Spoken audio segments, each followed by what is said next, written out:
Joe Booney and Joe Sports Channel proudly present Respect Women 110% t-shirts. These shirts come in 4 different colors: blue, pink, green, and yellow.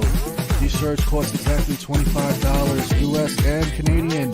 With each purchase, $5 will be donated to the Women's Breast Cancer Research Awareness.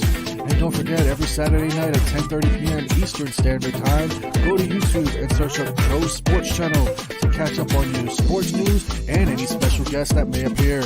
And if you want to purchase more merchandise, go to joebooney48.wixsite.com/merch.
Welcome to Joe Sports Channel.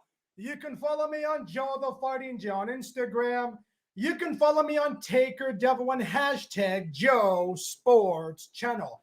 Ladies and gentlemen and boys and girls of all ages, to all the wonderful and amazing, beautiful Booney believers out there, it is September 11, 2021, and I hope each and every single person tonight are having a fantastic day and especially a beautiful evening.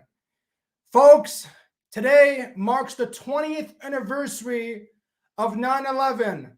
Back in 2001 of September 11th month, 9th day, we lose about 2,996 innocent people. And tonight we honor them, and we will never, ever forget them, and they will always be in our hearts. Ladies and gentlemen, we have 2 amazing guests, actually 3 guests, but we're going to bring on the 2 amazing guests. First from Lubbock, Texas, Mr. John Laurinaitis and Johnny B. Bruschetto from the great city of London, Ontario, Canada. Good evening, guys, and how you guys doing tonight? Doing great, Joe. Glad to be here. It's an honor. Mr. Laurinaitis, it's been a few weeks, but you're back on the show. How are you, my friend? Good. Can you really believe it? It's been 20 years since the big tragic of 9/11. Any thoughts, John? Any words?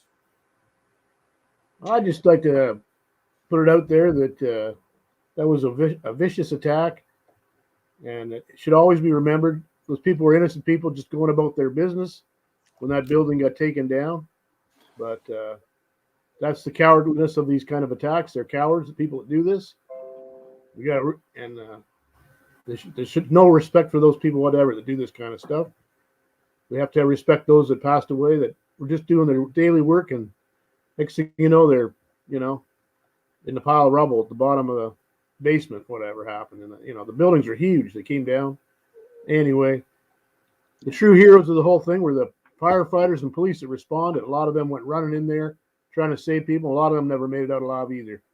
So I just thought to say, for the first responders, the utmost respect for those people, firefighters, police, and whoever else, paramedics, and even some of the general public that went trying to run in there to try and help people out, see if they could save other people's lives. And some of them lost their own lives in doing so. So I just want to throw that in there, on top of everything. Yeah, I was going to say the same. My hat goes off. Great respect for the first responders, firefighters, police. Many of them gave their own lives. I can't imagine the feeling, even those that were bystanding, watching that day, watching the airplanes go in. It seems like it was just yesterday. And when we say 20 years, I think, wow, 20 years, where did that go? But to all the people that were trapped in the buildings, and some of them were lucky to make it out, even from way up on the 80th floor.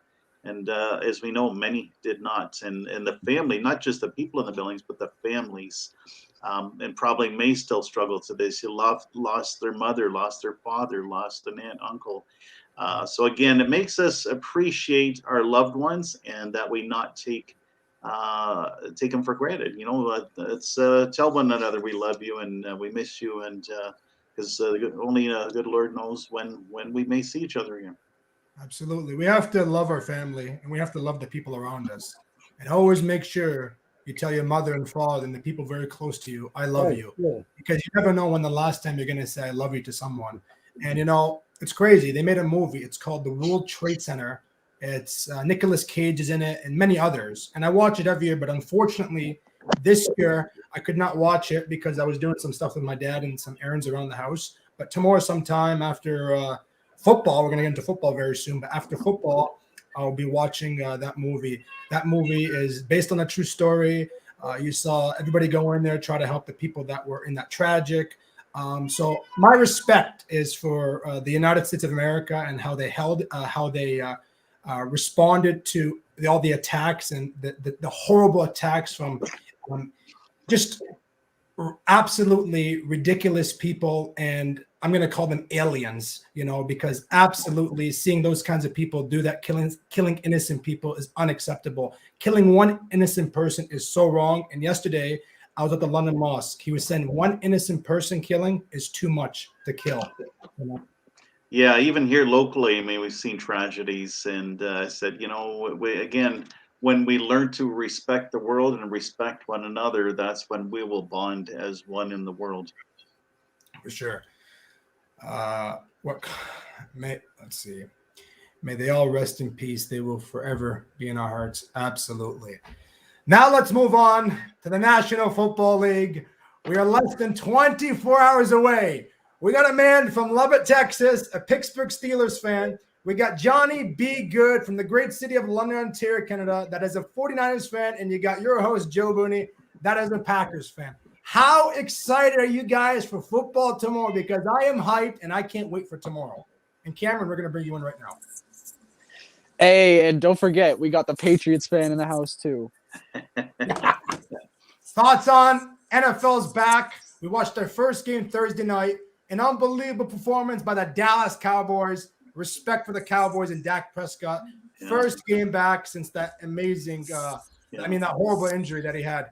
I honestly didn't think they were going to keep up with the Bucs. I thought the Bucs were going to take them out like 27-10. So just that it was a close game and a nail biter to a field goal. As I said, I was impressed with Dak. He looked like he didn't miss a beat. So my hat goes off. I'm not a Cowboys fan, but I respect that they did what they did against the Super Bowl champs. So let's go, Mac Jones. That's what I'm going to say. John, you said the Cowboys should have won that game, missing those 4 field goals, the extra points. If the Cowboys could have scored on those 4 points, they would have won that game. You still on that word with that, John? No, they would have. The kicker was no good. You missed the 1 extra point and a 3-pointer. You added that to the score. If you add it to the score at the end, if Laces everything else out, is, laces out. you know what I mean? Like, I don't know. That guy, he even said before the game he didn't feel very confident. Well, I don't know. That's not That's a good. veteran kicker. Yeah, that's He had back surgery, if you guys don't know, right? yeah. Had a back Press release, surgery. you wouldn't even think he had been injured. So You know, it was a hell of a game. I never expected it to be like close at all. So Yeah, I really thought the Bucks and Brady, when they put the first touchdown on the board, I thought, oh, here we go. It'll be 7-14, 21-0, and but the Cowboys kept up with them. kept So that back was and forth the whole game, and yeah, um, closer than I thought. what else? If Dallas can keep up like that, they're going to be a great team this year. Yeah, We'll they see should what be able to happens. take We'll that still division. follow them. We'll see what happens with them. I was very impressed by the Cowboys. Dak Prescott coming back from that horrible injury. But the whole team played well too. Like He was very consistent with the ball. The Cowboys defense looked good. If they can stay healthy, they're going to win 11 or 12 games. And I wish the Cowboys all the best this year. I'd say the defense has improved. They still look a little shaky in the secondary, but I mean, with the linebackers and the guys that they brought in, Micah Parsons, and I mean they look improved. But everybody knows that was their weak point last year.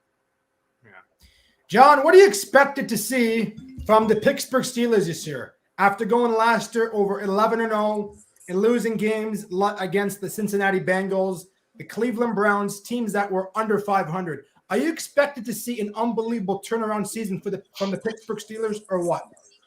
It's a good question. They got it. I don't know if they're going to have a big turnaround, but they better do something. They got to get with it. I don't know what happened. They fell apart last year at the end. I don't know what the hell happened to them.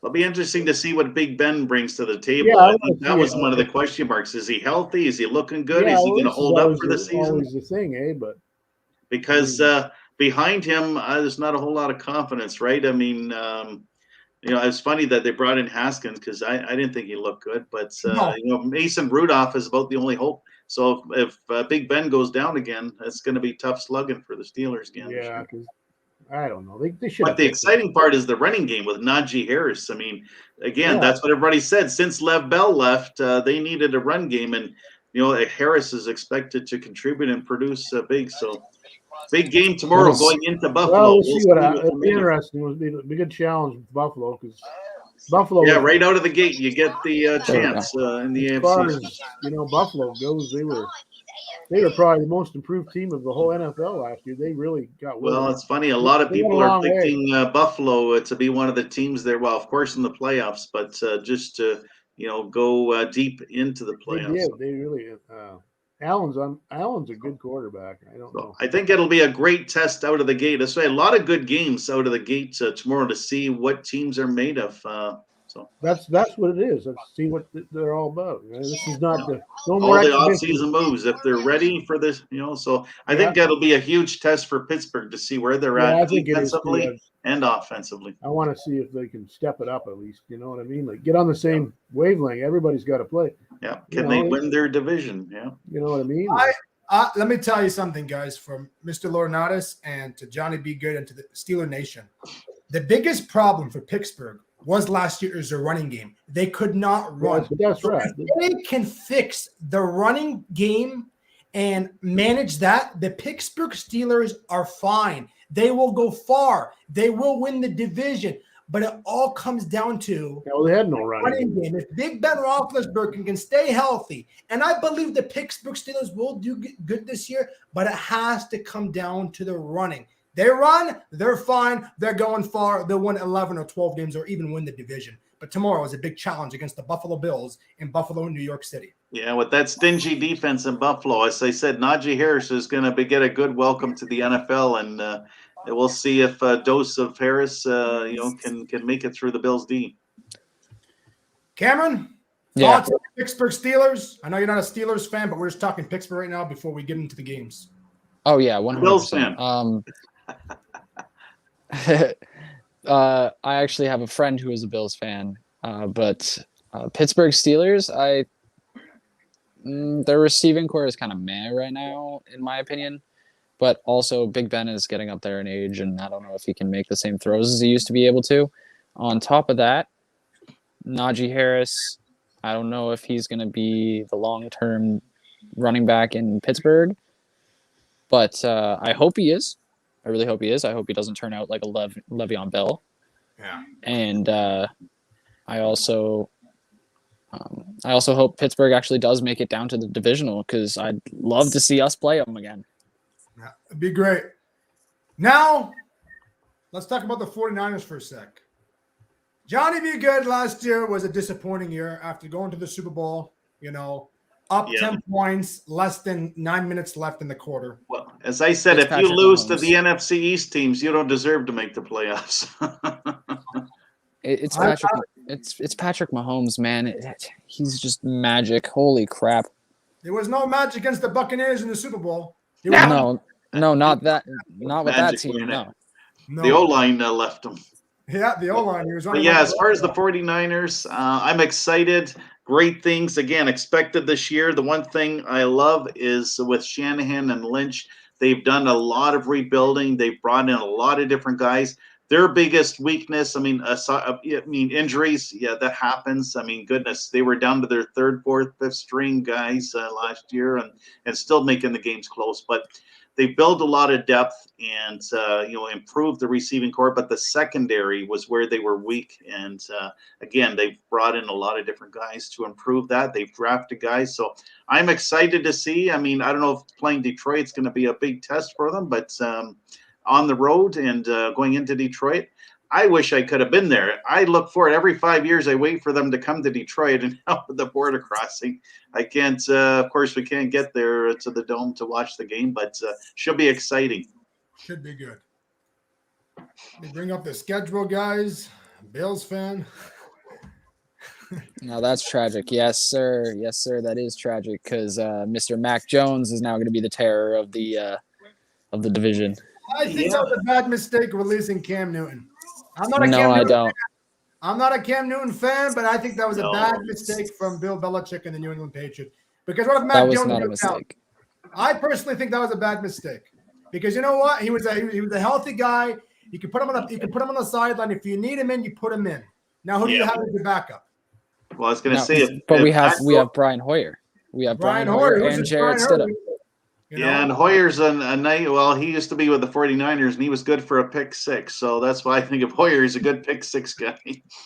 Yeah, but he's also been in basically the Patriots system since God knows when. Yeah, right. I So mean, he knows the playbook. He knows the offense. I thought Stidham was the backup. Stidham is the third string right now. Oh, is he? It's Mac Jones, Brian Hoyer, and then Jarrett Stidham. Okay. Which I completely understand that Stidham's not ready to play. And funny, you'd think after 2 or 3 years now he'd be ready to go. But Mac Jones is ready to go right now. He played at Alabama, which is the best college football team in the nation. He played in an NFL pro-style offense. And yes, he was around a bunch of superstar receivers. Yes, I get that. And he had a superstar offensive line. I understand that. But the thing is, he was still able to make pre-snap reads. He could see what defense was going on, and he can still assess that at the NFL level. He showed that last week. He played majority of the game last week, and he was almost spotless. He really didn't have much of an issue finding open receivers and using the playbook to his advantage. So I'm hoping that's what he does this week against the Dolphins, tomorrow against the Dolphins, against Tua, his former teammate, and Jalen Waddle, his former teammate. But I really hope he just goes on there and just rocks it. With releasing Cam Newton, I think they made the right choice. The reason why I think they made the right choice is because Cam Newton played really bad last year. Yes, he contracted COVID. I get that. Horrible. He was really bad last year, and he hasn't been the same since he left Carolina. He hasn't been the same since his shoulder injury. The best game he had was week 2. That was the best performance, I think. Better than the Super Bowl against Peyton Manning and the Denver Broncos, folks. Yep. Yeah. He played absolutely amazing. What I'm telling you, why it's a bad mistake, because what if, let's say, I'm not trying to be negative, if Mac Jones goes down, you still have a healthy Cam Newton that knows the system and has been playing in the NFL for over 10 years or so. Okay. Yes, but he veteran. also doesn't fit the Patriot way though. He also doesn't fit. Well, Bill He doesn't Belichick fit Bill re-signed him, right? Belichick's. So he must have felt comfortable re-signing Cam Newton. He Right? re-signed him. He re-signed him thinking he would be a good mentor for Mac Jones, but in reality, Mac was teaching him coverages. Mac Jones was teaching him the changes at the line. I heard that.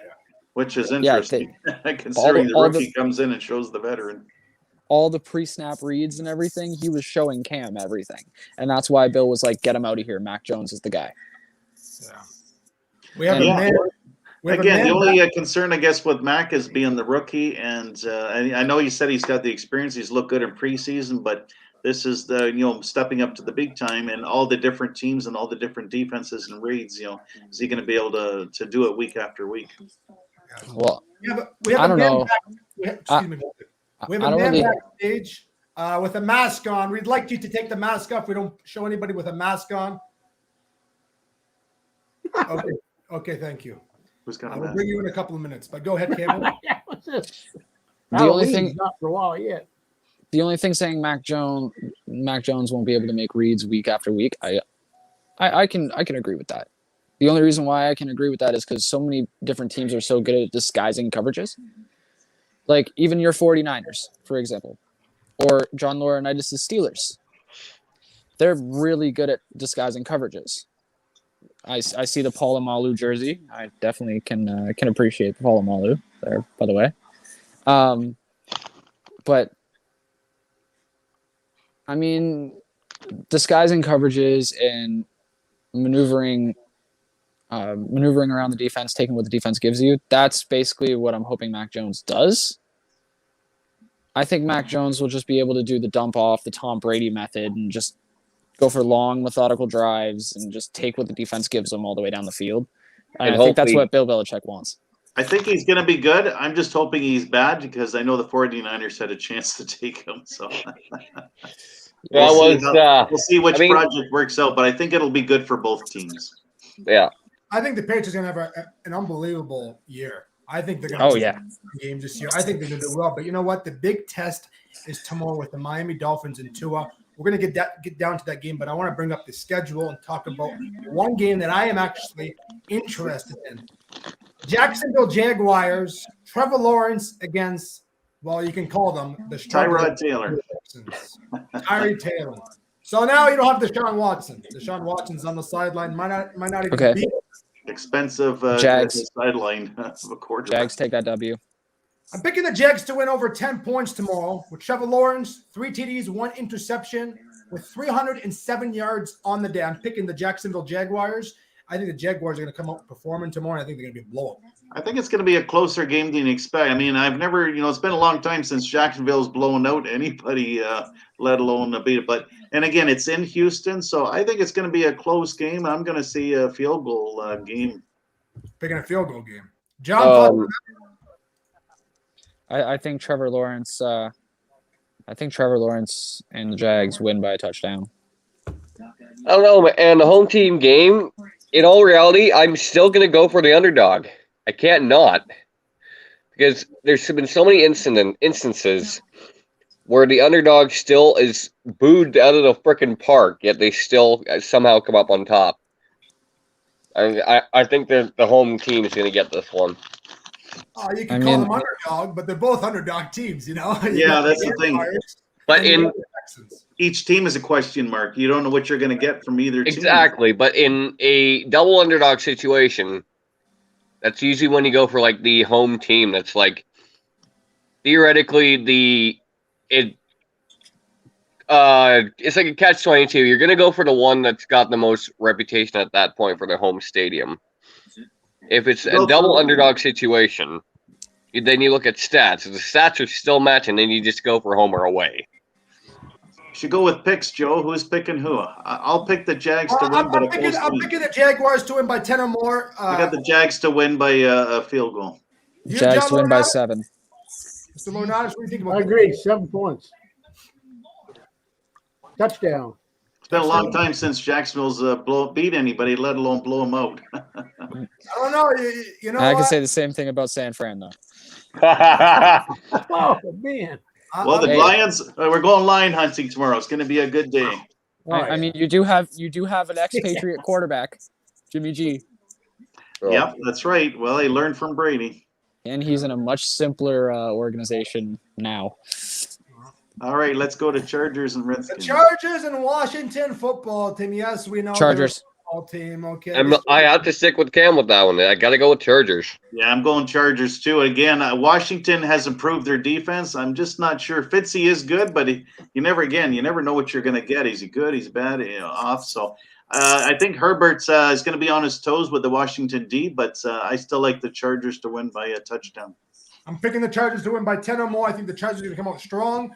And they're going to come out real strong in the second half, too. First half, it might be Washington's game, but second half, they're going to come out, and Herbert's going to have an unbelievable performance with 3 touchdowns, about 375 yards in the day. Chargers are winning that one. Yeah, Chargers are one of those teams, everybody's got lowballing them, but I think they're going to have a good year. Chargers by 2 touchdowns. Wow. Ooh. I'm picking 10 or calling more. By 14. Maybe 2 touchdowns, 10 or more, but I don't know, because you got Washington, you got Ryan Fitzpatrick as your QB. It's going to be interesting. We're going to see what they do this year. Last year, they made it 7-9, a horrible record. We'll see what they do this year. That division is always messed up for some reason. Now, Seahawks and Colts. John, and ask you what your thoughts on the Chargers and Washington game is. Well, I'd take the Chargers at least by 10. By 10? Indianapolis Colts and the Seattle Seahawks. You know what? I'm picking an upset. I'm picking the Indianapolis Colts to win by a field goal, 27-24 final. I'm picking the Colts to win that one. Seahawks. Seahawks by a TD. I'm hoping the Seahawks lose, but every time I bet against them is when they win.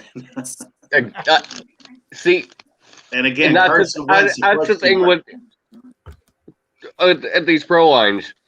You seem to bet against them. And you always get kind of shot back because you're not sure of their capabilities. So every draft, you're like, okay, let's try for this team. And they always prove you wrong. So I'm going to have to go with Seahawks. I can't take that chance. Well, Carson Wentz said he's back. I think they're bringing him back a little bit too early, but we'll see. And I'm picking an upset. I'm picking the Colts to win by a field goal. 27-24 the final. I'm gonna go with you just because I'm hoping the Seahawks lose. I'm gonna see the Colts by a field goal, and they're at home. So the Colts defense we know is strong. It's just a question mark. Is Carson Wentz ready again? Yeah, okay, he's a veteran, but is he? Hasn't played a snap, in a while. So, and is he still as strong as he's saying? Yeah. So again, a lot of questions. Good running game, but again, do they have a good passing game? So yeah. Let's see if the Colts defense can stop the Seahawks. Because again, Seahawks have a lot of question marks too. Yeah, we know Russell Wilson's great, but who's running the ball? Is the secondary good? A lot of question marks there too. Yeah. Let's talk about Zach Wilson, the New York Jets. The Jets are going to win that one. I'm picking the Jets 1-0. Panthers are one of those underdog teams too. Everybody's I said, but they've improved a lot. So I take the Panthers, and Sam Darnold's got a lot of proof. So I'm going to say 10 points Panthers over the Jets. Yeah, I mean, 10 points to a field goal. I'm going to have to say Panthers. Sam Darnold's going to take Panthers have improved the secondary and their defense and the offense. So they've improved all around. They're a young team. And the Jets, again, a lot of question marks. I mean, I love my, Robert Saleh. I hated to lose him, defensive coordinator. But again, a lot of question marks in the secondary. So I think Sam Darnold's going to have a heyday with the secondary and the Jets throwing some TD passes. Isn't JC Horn starting for the Carolina Panthers too? Yep. So they've got a lot of. Again, between last year and this year, they've improved that defense a lot for Carolina. Plus, they got Christian McCaffrey back, Sam Darnold in there. I think the Panthers are one of those low under the radar teams. But rookie cornerbacks, man, they're gonna slip up. I'm telling you, JC Horn's gonna slip up a little bit, and Zach Wilson can sling that thing around the yard. I'm picking Zach Wilson. Like I said, I'm picking them by a field goal or more. I see the Jets coming out. I see them coming strong. Robert Saleh, yes, he left San Francisco. Johnny B. Good, he was in tears. Not tears of joy, tears and really bad tears. So never underestimate Zach Sam Darnold's got something to prove tomorrow, and he'll prove it. And Zach Wilson has something to prove. He has nothing to lose. It's his first NFL game. Nothing to lose, but everything to prove. You know what? I think they're going to win more than 5 games this year, the Jets. I personally think they're going to win more than 5 games this year. No way they win more than 7. No. Not against the Patriots, though, right?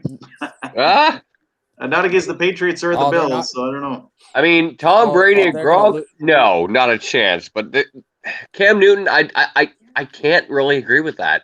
Cam Newton's gone, bro. Cam Newton's gone, bro. Is he gone? It's only Mac Jones. It's Mac Jones now. And Mac Jones is going to pick apart that New York Giants Mac team. Daddy is the dude. guy So Daddy what are your Mac. thoughts on the Jets? Mr. Lauren, what are your thoughts on the Jets? I know last year when they won that first game, it was like winning the Super Bowl. They couldn't believe it. Remember that? We watched it Yeah, together. right. they won lottery. No, I think Panthers will take them by 7.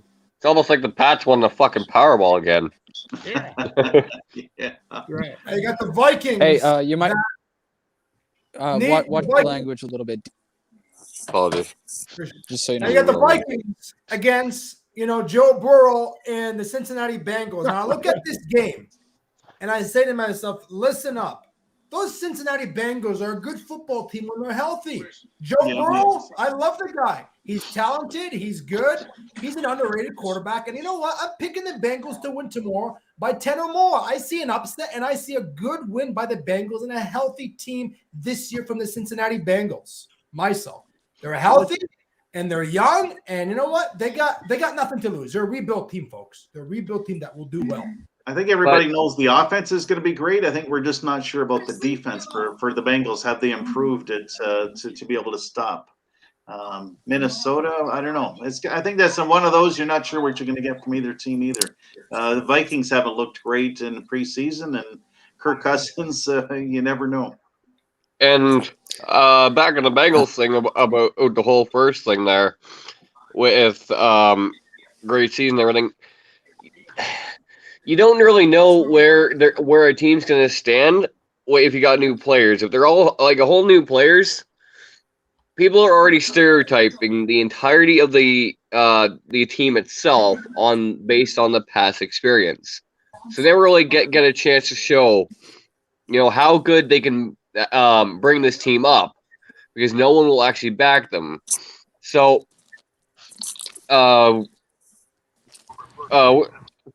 controversially speaking, if you're going to go against the Bengals, yeah, you might actually crash and burn, but you don't actually know what the ending outcome's going to be.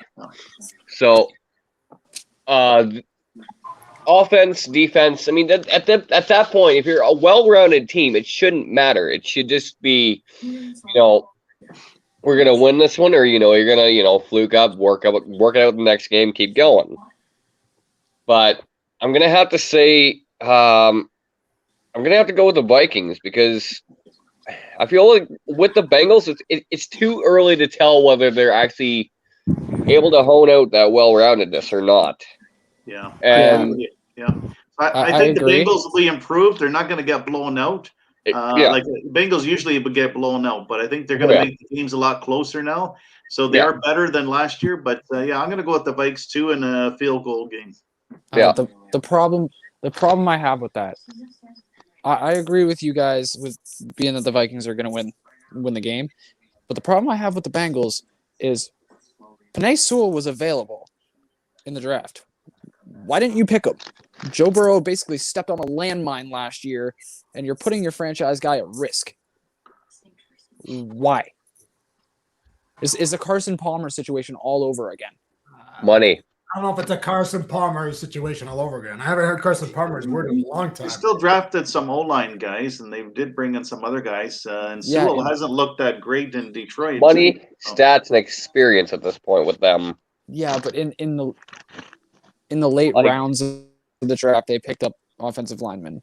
I don't know if you're going to find a diamond in the rough at offensive tackle or offensive guard late in the draft. I think you should go in the top 10 and pick the most talented guy, and that was Penei Sewell. Some guys in the late rounds have done well. Exactly, Well, and it's the not Patriots always have as well. David Andrews wasn't picked in the first round. No, and he was a great dude, really amazing center. But still, regardless, if I was the head of the Bengals organization, I would have been like, okay, I want to protect Joe Burrow. Yeah. He had his ACL and his, I think it was MCL, torn from his knee last year. And he needs that extra protection. He doesn't need Jamar Chase. He needed Penei Sewell to guard his blind side. Yeah. That's what he needed. That's just my personal grievance with the Bengals.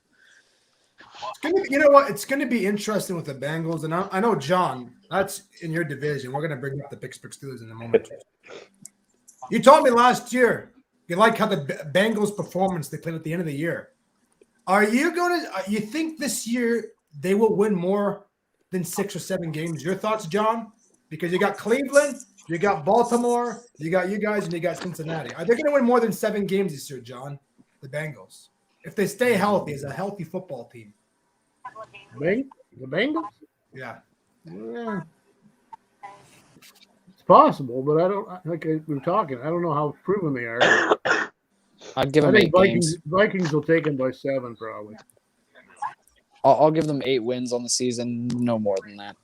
Yeah, it's hard to go more than 6 or 7. That's probably right. Yeah. We'll have to see what happens with him.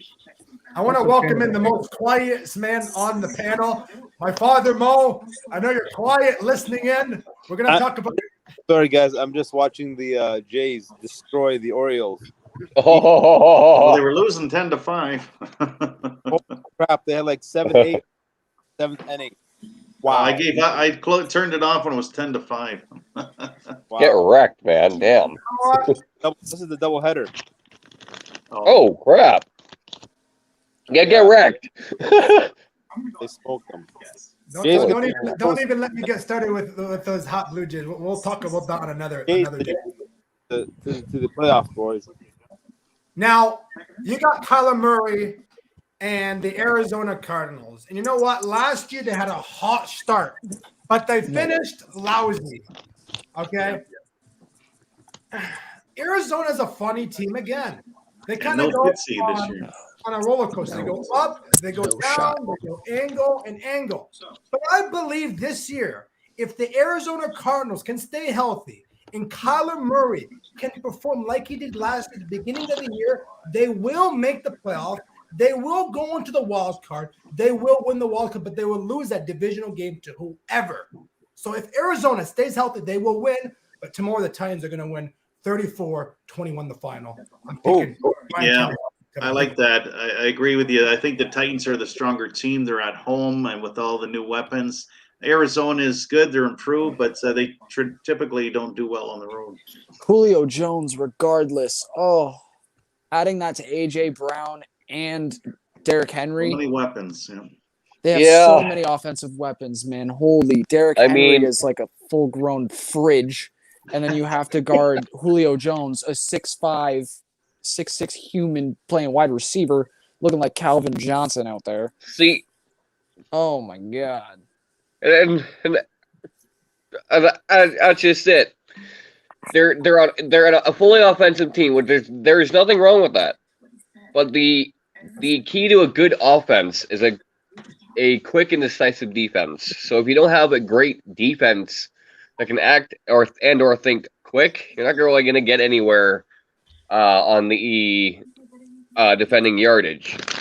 Yeah, they have some good pieces with Chandler Jones and that, but overall, still beat them all in the secondary. Yeah. Isn't Malcolm Butler still there? No, he retired. Oh, did he retire? Yeah, he decided to retire. They said personal reasons. I'm not sure what, but which was surprising. But he's retired. It was more. I'm not even sure if Chandler Jones is back because he was injured, so I'm not sure if he's available to start. Malcolm Butler played really well for the Patriots, but he really sucked on the Titans. He was like 4th string corner. Well, I don't think they really utilized him well. They utilized him on like 3rd down conversions. Yeah, which isn't his specialty. So. Yeah. If you guys don't mind, can I put somebody, a person backstage for just a moment or so? I have a really amazing guest, just a big 49ers fan. So if one of you guys, I can put you backstage for a few moments, would that be okay? Go for it. Okay, I'm going to put you backstage, buddy, but I'll bring you back on. No Ladies worries. and gentlemen, for the first time in over a year or so, from the great state of Pennsylvania, Harrisburg, Pennsylvania, the one, the only Adam. Good evening, my friend, and how you doing? Pretty good. How you guys doing? Doing I'm fantastic. good. How you doing, Adam? All right. Been a long time. I'm it's been a while. Yeah. It's been a crazy year.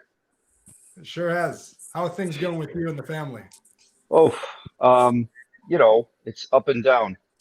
My mom getting sick, my son's sick. So we got to get tested. Vaccines don't work because Nope. you need a booster. Yeah. Doesn't So work. I'm convincing my mom to get the vaccine, but hey, nobody knows, I didn't get vaccinated, so I'm just waiting for the right vaccine. I mean, you have a personal choice, you choose what I'll you use want to everybody as a guinea pig. No. It's your right if you want to take your vaccine or not take your shot, right? Nobody should force anything on you. It's like putting That's a t-shirt right. on. When I put a t-shirt on. God bless America. That's why Yes, America's so great. We have the Beautiful. freedom to do that. Yes, That's right. and In the Canada, freedom we don't. We're getting it rammed down our throats. America. God bless America. the freedom of the San Francisco 49ers tomorrow. They're going to win by 10 or more. Adam, what are your thoughts on tomorrow against Jared Goff and the Detroit Lions in Detroit, Michigan? Yeah. I think it's going to be a low-scoring game, but I think the Niners will win. Ooh, The Niners are not the same as they used to be, but they've been hot this preseason. I say they're going to be a playoff contender. They're going to go up there, but they're not Super Bowl contender yet. No, huh? Jimmy G, No. definitely not. I don't know. He's questionable. So this year this is a test. This will see if he's a man with coyotes or if he's just like a little boy that needs to get traded. It's his make or break year, and if he doesn't make something shake, Trey Lance is going to take his job like that, and he's going to be a backup in New England again. New England? Mm-hmm. Mm-hmm. Probably. Bill Belichick wanted to keep him, but they Yeah. traded him because they thought Brady was going to stick there. Look, I look at Jimmy G and I look at that 49ers organization, especially that team. They're a hell of a good team. But the only problem with Jimmy G is he cannot stay healthy. If you guys stayed healthy last year with all that team you had, even the backups, like you beating Arizona, good football in Arizona. Well, he made stupid decisions because, he made some stupid mistakes, and now he's going to stay. He's going to be like, kind of like Brady. He's going to just throw the ball out of bounds. He's not going to try that run on the sideline again, like what he did with his knee the first time. And his ankle, though, he's a lot better now. So his release is a lot quicker, and it is better. But he's still, he's very, very. He's a fragile quarterback. Like he gets injured easily. I don't know. Some people are made that way. He's serviceable. He's not great. Yeah, exactly. Yeah, I'd agree with that. I'd say he's a decent quarterback. I wouldn't say he's not an Aaron Rodgers, but again, he's proven himself. He's got him to the Super Bowl. He's been decent. Again, I think they'll do well in Detroit tomorrow. I believe Jared Goff will be on his back looking at the top of the dome a lot with Nick Bosa chasing him. So I got a 27-17 game with the 49ers over the Lions. That sounds fair. That's fair. I think the 49ers to win by 10 or more. I see the 49ers coming out. I see Jared Goff actually having a really good performance in Detroit. And I still have some faith in Goff. I still think he's good. But the only problem is I don't see a high-scoring game. I don't see a high-scoring game because the Niners' defense is pretty good. Their defense is better than their offense. So we'll see. We'll see. The run game. They got a solid run game, and they've got lots of weapons and receivers. So it's going to be a good game. I hope they win. Mr. Lodenanis, the moment you've been waiting for, my friend. The Pittsburgh Steelers are in action against the Bills. What are your thoughts on tomorrow afternoon's game in Buffalo, New York? The Steelers are going to come out strong. Are their running game finally going to get together, or what? They better do it. That's all I can say. That was their weak point. They had no running game, like you said earlier. Someone mentioned it last year, and that was their big Achilles heel, we want to say, because they couldn't get it going with the running game, and they always had a running game before. They got rid of Connor. I don't know. He was pretty small. They picked up this new guy. He's supposed to be pretty good size. Harris, is it? Anyway. Najee Harris. Supposed to have some size, so he should have some power. You need that. It's becoming very evident in the NFL now that you need some running backs that also, besides being quick, have some size so they can just bear down and nail and try to hit, try and force, as be forceful as possible. They need the moves too, but at the same time, strength is an issue, and hopefully it'll help out a lot. I don't know. It's all, again, up to if Ben can do his thing and get back to the old Ben. Ben's still good. I think he can still play, and we'll see what happens there. AFC champions. They're going to go to the AFC championship. Generally, they don't have a problem on the defense too much. They've always had a decent defense, so it's just I don't know, for whatever happened at the end of that season, and the running game wasn't doing nothing for them, and they just fell apart. So now they got to play the Bills, who basically beat them at the end of the season. But you can't forget about the Bills' powerhouse, though. You can't forget about their powerhouse right now. You can stop the Buffalo Bills. Okay, the Kansas City Chiefs did that. Okay, and the Chiefs got run over by the hot Buccaneers last year. Okay. Okay, but the thing is, they had no O-line left by the Super Bowl. They were done. They're all okay, cooked. yeah, but the thing is, it's the Josh Allen that he's amazing. He's improving every year. He's getting better. He's great. Better and better every year. Does he deserve number that one contract? offense this year? I think Deserve that contract. I think that was way too much money to give that guy. I think there was way too much money given to Patrick Mahomes too, but that's just my opinion. Yeah, for These sure. guys are the money they get anymore is just amazes me. Like $500 million for 10 years. Wow, that's a huge contract for Patrick Mahomes. Yeah, I don't know. Wow. I don't know. Hopefully, he lasts that long. And didn't he get that? One bad year, he gets taken out. You never know. Didn't he get that contract last year, which was his third year in the NFL, and he's already got a 10-year contract worth $500 million? I don't know if I'd do that as an owner for any player, but I mean, he is good. I give him that, but 10 years is a long time as an athlete. I'd do that for Brady, maybe Aaron Rodgers, or back in the day with Brett Favre. That's about it. Well, I guess that's what they're thinking. He's going to be an Aaron Rodgers. He's going to last 10 years or more, given how young he is. I personally don't think he's going to be the next Aaron Rodgers, but I think he'll be a good quarterback, and his name will be mentioned in the Hall of Fame if he can take them to the Super Bowl and finally win a Super Bowl. The Bills. Remember Jim Kelly? How many times was it? 4 times he went to the Super Bowl. Gun Kelly. 4 times you go to the Super Bowl. You can't even win one. Come on, Jim Kelly. But you know what? Never say never. These Bills look good. I'm picking the Bills to win by a field goal tomorrow, but I hope I'm wrong. Can't count out those Steelers. They're a good team. They're a good football team. Yeah, it's at Buffalo, right? I got the Bills to win tomorrow. By how many? What's the spread are you picking? I don't know. I'm thinking like 21-13, so I'm gonna say at least a touchdown. Yeah. John, what are you saying for your team? You have faith in them tomorrow? Yeah, I'm going to see them. I'd like to see them win it. Yeah, I really would. I'm not saying they're going to win though. If they win, it's going to be like. Where's that confidence? Come on.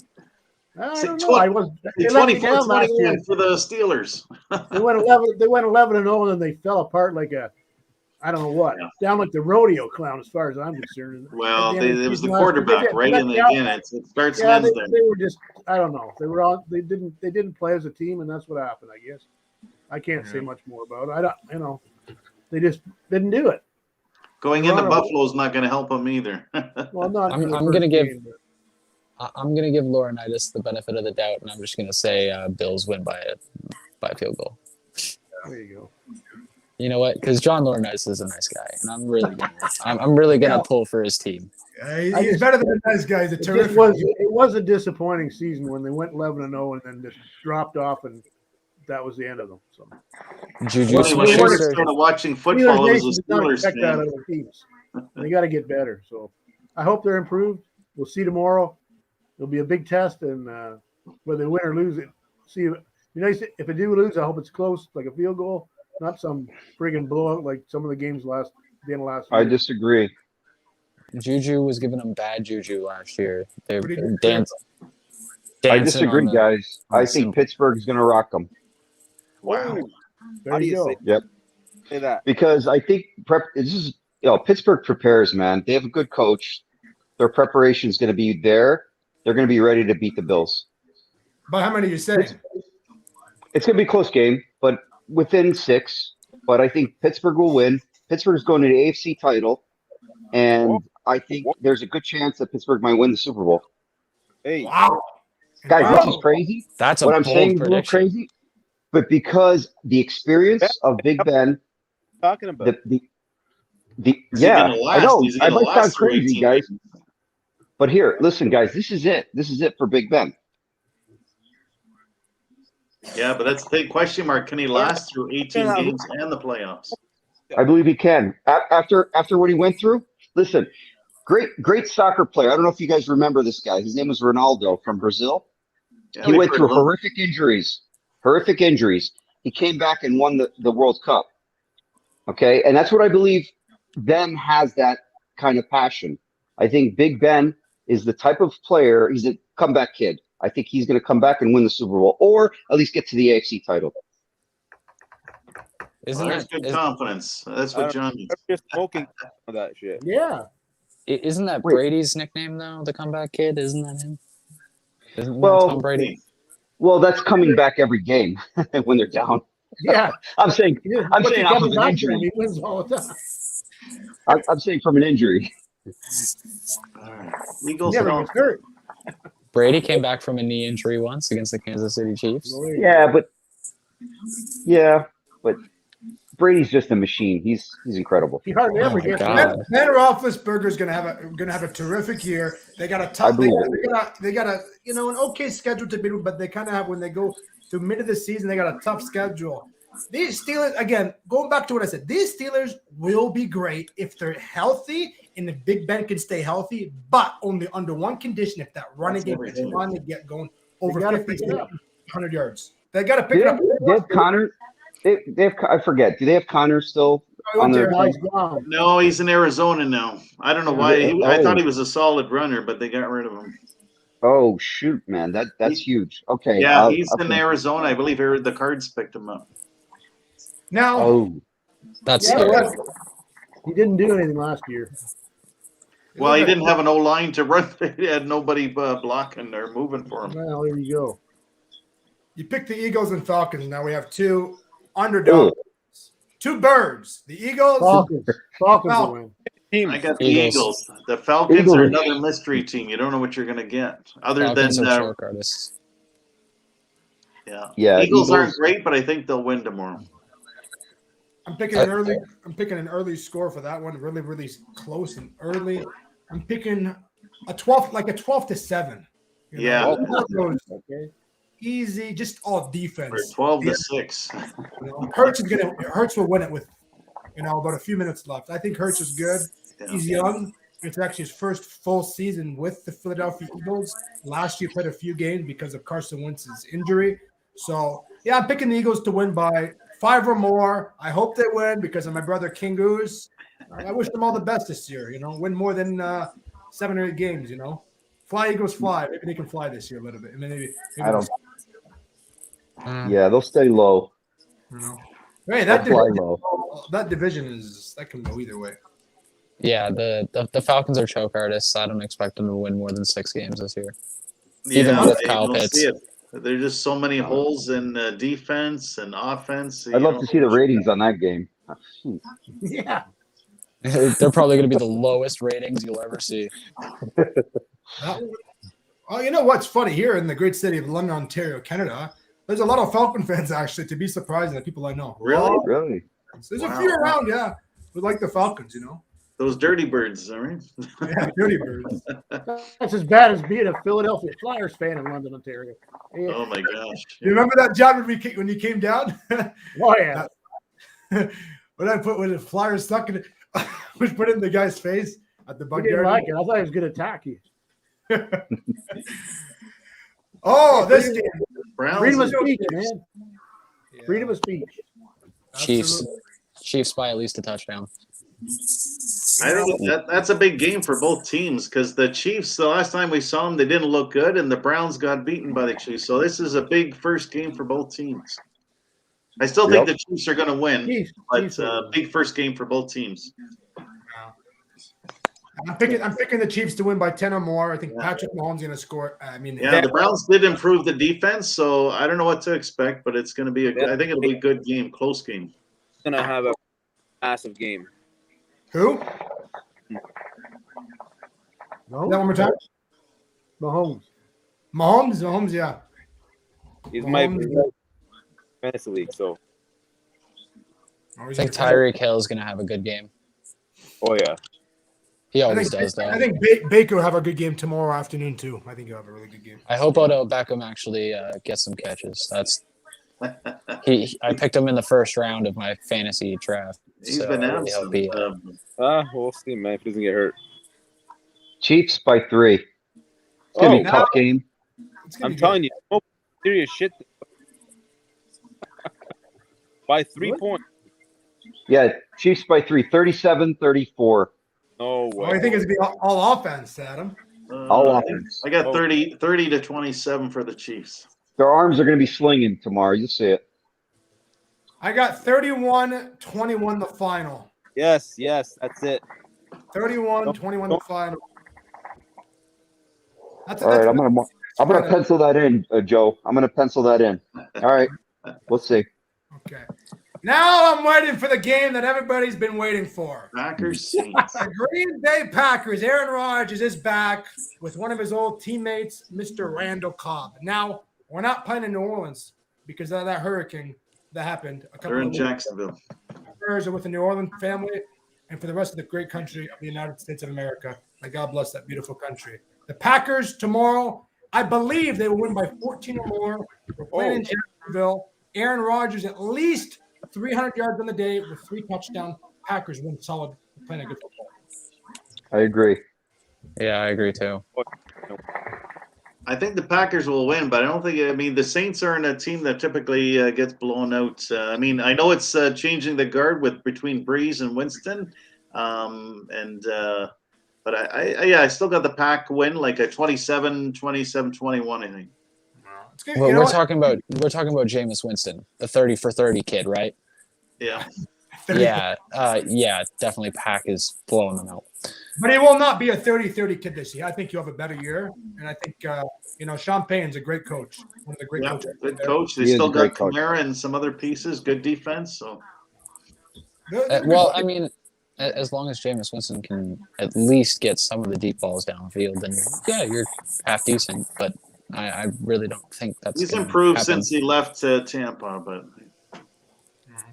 Now, if you guys want to see a game with lower ratings than the Eagles and the Falcons, it's the next one in line.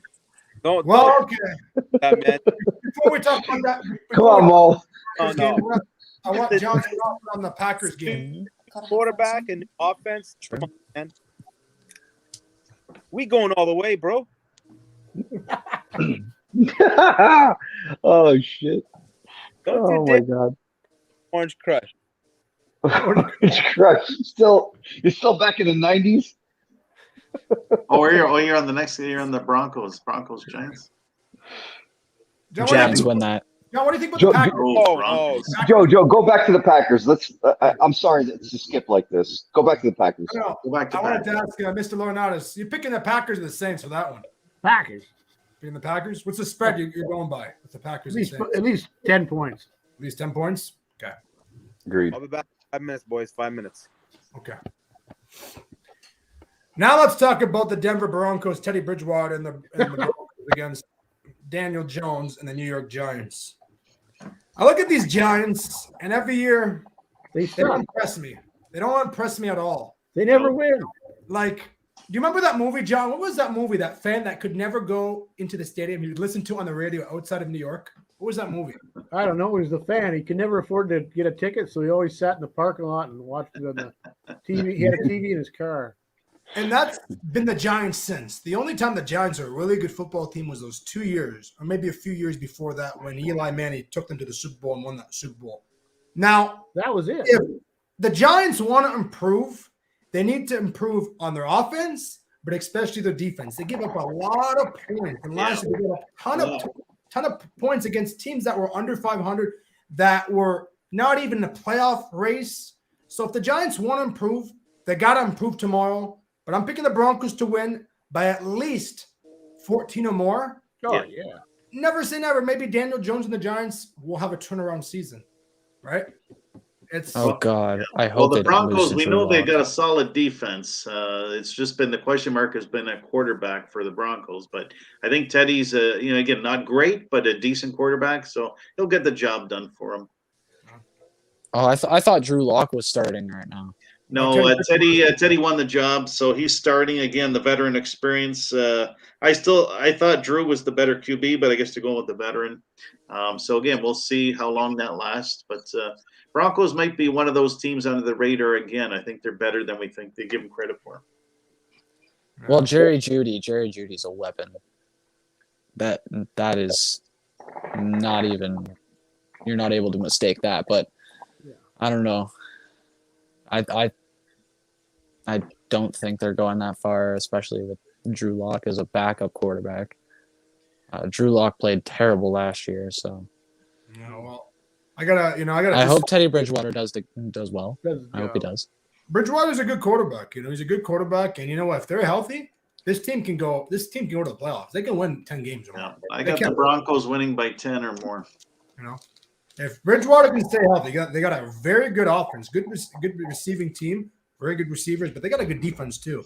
They stay healthy. These Broncos are a dangerous team, So we'll see. I hope they do well because of my father. Every year, my father bleeds orange. He loves those Broncos. He's always on the please. He's yelling at the girls not to go beside the TV. If they do, there's consequences. So I hope Broncos do well this year. They'll win tomorrow by 14. They will. They'll have a decent season. You Adam, you picking the Broncos? You're picking the Broncos, Adam, or are you picking for the me? Broncos. Yeah. I'll take the Broncos on this one. Yeah, unfortunately. Yeah. Unfortunately. Now, Cameron, you've been waiting for this one. Oh yeah. The Miami Dolphins at Foxborough, and divisional game, man. You got Tua against your buddy Jones, the rookie. Oh. So Mac Jones we're winning that game. We're winning that game. this is going to be a 3-point spread. I'm picking like a 24-21 the final. Very, very close. Yeah, that's what I'm thinking as well. But I think Mac Jones goes on a fourth quarter game-winning drive. That's my thoughts. Yeah. I mean, Mac Jones, he's the most NFL-ready quarterback aside from Trevor Lawrence from this most recent draft class. So, I'm ready to see what he can do in the regular season. See if he can still make those pre-snap reads that he's so good at. I'm hoping that he can do that all through the season. But let's see how it goes with Miami tomorrow. Yeah. What do you have to say about, let me ask you a question. What's the best part you like about Jones? His consistency? What do you like about him? Because I know you always talk about him a lot. This Jones. What do you like about him the most? My favorite thing about Mac Jones is just his heart more than anything, because he's passionate about the game. You see him in interviews after practices, and then you see him in the preseason press conferences and stuff, and he's dialed in. He's ready to win. Yeah. And that's the mentality that goes with the Patriot way, and that's what I like. I like the Patriot way. I like to see players who are ready to play and ready to win. Huh? And the only thing that I don't really like that we got in the offseason was Nelson Aguilar, because he's probably going to drop some passes this year because he's really had a bad run with that. But other than that, I think we're going to do pretty well. Hunter Henry is probably going to do pretty well as long as he can stay healthy. Jonnu Smith is probably going to play pretty decently. We haven't run a double tight end set since Gronk and Hernandez, so we'll see if that ends up happening. What are your thoughts on Danny Amendola going to Houston? Actually, I'm completely fine with that. I'm frustrated because he didn't come back to the Pats, but seeing him still playing, obviously I'm happy. I'm definitely going to watch some Houston games this year just to see if he keeps doing well. I'm still a Brady fan, even though he left. So, like, I want all the Patriots players to do well. Anybody who's played on the Pats, I want them to succeed. Like Jimmy Garoppolo. Jimmy Garoppolo, he ain't going to succeed for shit. Apologize for the swearing, by the way, Joe. It's Jimmy Garoppolo is not that. Jimmy G, he proved himself. I mean, he's a contender up there. He's a great quarterback, but he's not like a super quarterback like the top guy. But he's really good. He's very accurate. Like He'll I said get the earlier, job done until Lance can take over. like I said earlier, he's serviceable, not great. He's not a guy you can depend on every single snap of every single game to actually make the right read. He might, when he's under pressure, he's not going to think properly. I agree. He's just going to snap. I agree.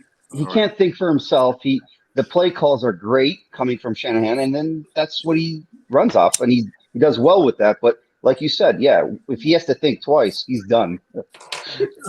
Yeah, especially with like even when he was playing with the Patriots and he was going against defenses when Brady was out on that 4-game suspension from Deflategate. He didn't play that well. Jacoby Brissett had to take over for him. Right. That was a lot of years ago. That was a bunch of years ago now. But, him bringing the 49ers to the Super Bowl, that was weird. I didn't see that coming. But now that he did that, he might actually be able to bounce back. He might be able to bounce back again. And Johnny B. Good, I'm crossing my fingers for you, buddy. But I just don't think he's that good. It's always the injuries. Well, again, at least he got more confidence this year. If he goes down, then Lance can step in. Whereas last year our backups were brutal, and we lost games because of horrible backups. But again, they've made adjustments. 2 good backups behind him, so we'll see how we do here.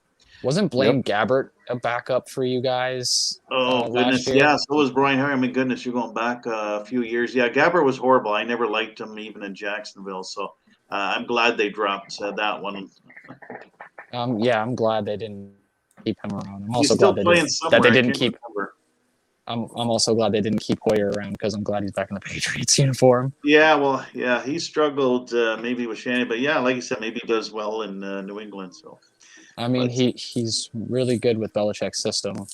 I mean, yeah, and again, sometimes a quarterback will thrive in one and then struggle in another. So yeah, he did well there. So, I mean, you saw that with Brady last year in the beginning of the season. He wasn't doing that well in the Bucs offense in the first couple weeks. For the first 8 games, he struggled, and then once he got it, so he's going to be unfortunately he's going to be even better this year. Man, they brought back Antonio Brown. They brought back everyone, and I'm so happy for that. Well, they're better than last year, guys. They're better than last year. Their defense is actually good, they say. Do you guys remember that game against the Saints? That new lineman. That new lineman or linebacker that they brought in, holy, he went off against the Cowboys. Oh, Micah Parsons. What did you say, Adam? No, do you guys remember that game against the Saints when they got annihilated, and amazingly bounced back the next game and just went on a streak like crazy? That's his mindset. He's so strong-headed. You know what I mean? That's the thing about him. He's mentally strong. Brady's a do-your-job guy. I'm wearing his jersey right now. I'm wearing the Tom Brady Patriots jersey right now, and he's just a do-your-job guy. But listen, that attitude is what makes everybody else great, and that's why you need somebody like that on the team. Yeah, because exactly. everybody You need a gets leader. the best. He's like the Michael Jordan of the Chicago Bulls. He gets the best out of the players. Yeah. You need a strong leader who's ready to go, and that's what Brady is. Yeah. Well, let me ask Adam this. Cameron might disagree with me. Does Belichick need Brady or Brady need Belichick? You know what? Yeah, Belichick needs Brady. That's not true. But wait.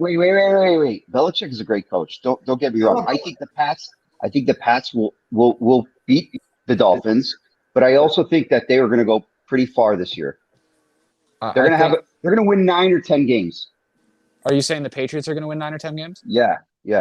Okay, I completely agree with you there. I don't think we're going to the playoffs or anything. Like, I don't think we're going to go super crazy this year. But I believe that, since we now have a quarterback that fits the Patriots system, we've always gone after pocket passers, and Mac Jones is a pocket passing guy. And I think that's why Cam didn't succeed last year. I don't think it's because of the COVID. I think it's because he doesn't understand reading coverages and looking in the pocket passer's eye. That's why I believe Cam didn't do well last year. I think Mac Jones is going to do well, and I think he's going to be the guy for years to come, as long as he can stay healthy. But Joe, that's like saying, when you said Belichick or Brady, that's like saying Phil Jackson or Michael Jordan, because Phil Jackson's still a great coach. Absolutely. Yeah. So that's the way I think about Belichick, even though he definitely made his job a lot easier with Brady. So yeah, they're both great individually. Yeah. I look at Bill Belichick, and he's beaten every single team, 31 teams, I think. He's beaten every single team, and I look at Belichick, and I say to myself, this guy is everything. All he needs is a decent quarterback, and if Mac Jones can stay healthy and do well this year, it's his first start tomorrow against the Dolphins at 4:25 p.m. Eastern time in New England. They'll do fine, and they will be a consistent football team for years to go on, because they've always had good quarterbacks. Them and the Packers always had good quarterbacks. All those great years, and we still got Aaron. Thank God he didn't leave. Patriots, they'll do good if Jones can stay healthy. For my good friend David who's watching, I'm going to go with the Finns to upset the Patriots again. So that's my 27-24 upset special. You're picking that. Now, I always say, and you know what? People can disagree all they want. Left-hander quarterbacks are not consistent. I haven't seen any left. Oh, like Tua? Is Tua left-handed? Yeah, he's left-handed. The last 10 years, quarterbacks I've seen, like Tim Tebow, all those quarterbacks, they might be the odd one, but they're not consistent quarterbacks. Who was the last left-hander quarterback that was consistent? I don't remember. Steve Young. That's a good question. That's a good trivia. We're going back in the days. Yeah, back in the days, yeah. There's nobody now who's stayed healthy. Like Tua last year. You put in Tua over Fitzpatrick. Ryan Fitzpatrick would have took you to the postseason. You put him in against the Kansas City Chiefs. Patrick knows Miami. He's been there for over a year and a half or 2 years. Leave the guy in Miami. He's a great quarterback. They took him to Washington. He's going to do well in Washington, I say. Yeah, I think he'll. But again, I think just with Fitzy, you never knew if he was on or off. Again, he would look great one time, and the next he wouldn't. But I think they figured, last year I think Tua is going to be the guy to step in, or they wanted him to step in. So again, it's going to be a lot of questions answered tomorrow. We'll see what he can do against the Patriots' revamped defense too. I don't know, man. I don't know if it really pissed me off, benching Fitzpatrick. And again, I think that's why he left. I mean, I get it. He was the guy of the future, but they should have left Fitzy in. He was the guy that would have won some games more for him. Was Fitz there for a year or 2 years in Miami? Yeah, I agree. I believe they should have kept Fitzy. He was a good fit. He was doing well, but I guess they want to throw. Doesn't he resemble Conor McGregor? Yeah, that's right. He's his doppelganger. Thanks, Cameron. I appreciate it, buddy. From the last game, the Bears and the Rams. Now, hold on for a sec. Oh, you got one of the most underrated quarterbacks in the NFL, Matthew Stafford. And I said this when Stafford got traded. I'm picking 34 touchdowns by Stafford and only 12 interceptions. This guy has a lot to prove, and he's going to be in the MVP category. I'm telling you right now. A good friend of mine told me that yesterday. He's going to be in the MVP category. This guy's going for long bombs. And you know what? The Rams are going to win tomorrow night. And they're going to win more. They're a good team. Yeah. I think everybody's going to agree the Rams are going to win. I hope they lose, but I believe they're the better team. The Bears, again, still question marks with Andy Dalton and on the road. But yeah, I got the Rams to win probably by 2 touchdowns there. Dude, our division is really tough. You got the hardest division. NFC West is so tough. Oh yeah, you're the NFC West too? Yeah, I'm a Niners fan. Oh, you are Niners. Okay, sorry, I didn't realize that. I'm just not wearing the jersey. Yeah, I was gonna say this. Okay.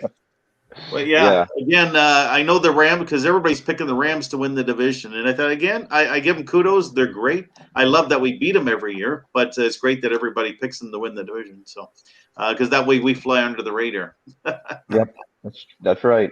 What are you saying for that game, Adam? You picking the Rams? By a lot. Yeah, at least 2 touchdowns. The Bears secondary, I don't know. I think Stafford will pick them apart. He's used to it from Detroit. Well, I hope the Rams win. They're in my division. Andy Dalton. Yeah, he's a good quarterback. He's not great, but he's good. Should have stayed in Dallas as a backup, but we'll see. It's going to be a very interesting game tomorrow. I'm going to watch that game, actually. I'm going to take time and watch that game. John, we got our last game, the Bears and Rams. What are your thoughts on that one? Rams. Picking the Rams By large. You have to pick the Bears on the road. At least 2 touchdowns. Yeah. Okay. Yeah, they're a better team. That wraps up your week 1 NFL schedule. Monday nighter. Monday nighter. Monday nighter. We got the Ravens and Raiders. John Gruden and those Las Vegas Raiders. I know everybody's going to pick the Ravens, but I'm hoping the Raiders get. I think the Ravens should win that one, but Raiders have a lot to prove this season, so that's going to be interesting. I think the Ravens. I'll take the Ravens. Picking the Ravens? Yeah. Again, Lamar Jackson, he's great. He's good at what he does. But, man, this guy runs too much. QBs they're about throwing the ball, not running. You look at I agree with you. Yeah, and he's got a lot of set plays, but I think teams have honed in on that, and that's why, again, they struggled in the playoffs. They didn't get – and, again, I think not that he has to be a pocket passer, but he's got to get away. Every play trying to run, that's let the running back do his job. But this is where the Ravens have struggled, right? And even now, the preseason, they've had their guys go down. Now, let's see if Latavius Murray can step in after 1 week of practice and be the guy. So, Joker, welcome to the show, buddy. Joker. What's up, brother? How are you, my friend? I'm good. Where's Batman? Congratulations on the Buccaneers win on Thursday night. It was a good football win. Oh, yeah. I was sitting here jumping up and down. How's everybody doing tonight? See that you guys did your week 1 picks. That's awesome. Yeah, we did. Yeah, we got all of them. The one I'm really interested in is Is this guy really dressed up as Joker? No. Yeah. That's a logo. That's a logo. Oh, Jesus. That's what I was seeing too. I wasn't sure. I said, "Where's Batman?" Oh man. Is it okay if I share some news though with that football joke you were telling me about? Yeah, go ahead. So, do you remember? Was it Malcolm Butler Joker who caught the interception? So Yes. do you remember, guys, that interception from Russell Wilson throwing that ball? Love that. That was awesome. Butler catching that football. Remember that interception? Tom Brady won the Super Bowl. Well, God is great. Joker actually has that football. He went into an auction or whatever, and he was giving cards away, or whatever, and he got the football in a little glass thing. Joke, you can share it if you want, my friend. What? Yeah. He has I wonder with all the footballs in the game how they can keep which one straight unless they mark them. But it's all he had paperwork and maybe all they carry that. a Sharpie with them. I don't know. It was crazy, absolutely crazy. Wow. Yeah, like who thought? Like I asked him, did you ever think just once you're actually gonna hold that? He says no, just it was all luck. I says no, it's not luck. It was God had that reason. You're gonna have the football one Meant day. to be. Yeah, meant to be. All right. I think you went on mute. But you were saying something about the Raiders, Adam. I don't know. I think we cut you off on the Raiders with that game. No, I was just Raiders are really good. They're going to be good, but the Ravens are. I think they have too many weapons, and I think he's gonna run and he's gonna pass, and Lamar, he's predictable sometimes, but you still when he's predictable, he's very hard to catch. It's hard to stop even if they know. Yeah. Yeah, that's the thing. It's like, and then once he gets the groove on, then the passing game opens up, and it's like, forget about it, man. Yeah, They they score got so quickly. a lot of weapons too, and Their receivers. tight end is amazing. They got a lot. Yeah, they got a lot of weapons that they don't use much. But when you have Lamar, but that's the thing. When it's like that with the quarterbacks running, you kind of 1 year, 2 years, and then it gets old, and then injuries. You get hit once and that's it. So that's the thing. It's not going to last. So, but if he does it where he opens up the receivers, that's where he's going to be very dangerous. You talking about Derek Carr, right? Carr. Yeah, Carr. Yeah, Yeah. exactly. Yeah. So that's He's the good. thing. He's a good quarterback. He is good. Okay, he is good. He's always under pressure, I've noticed. And if he's not under pressure, he's taking Good so long O-line. to throw that ball out of his hands, right?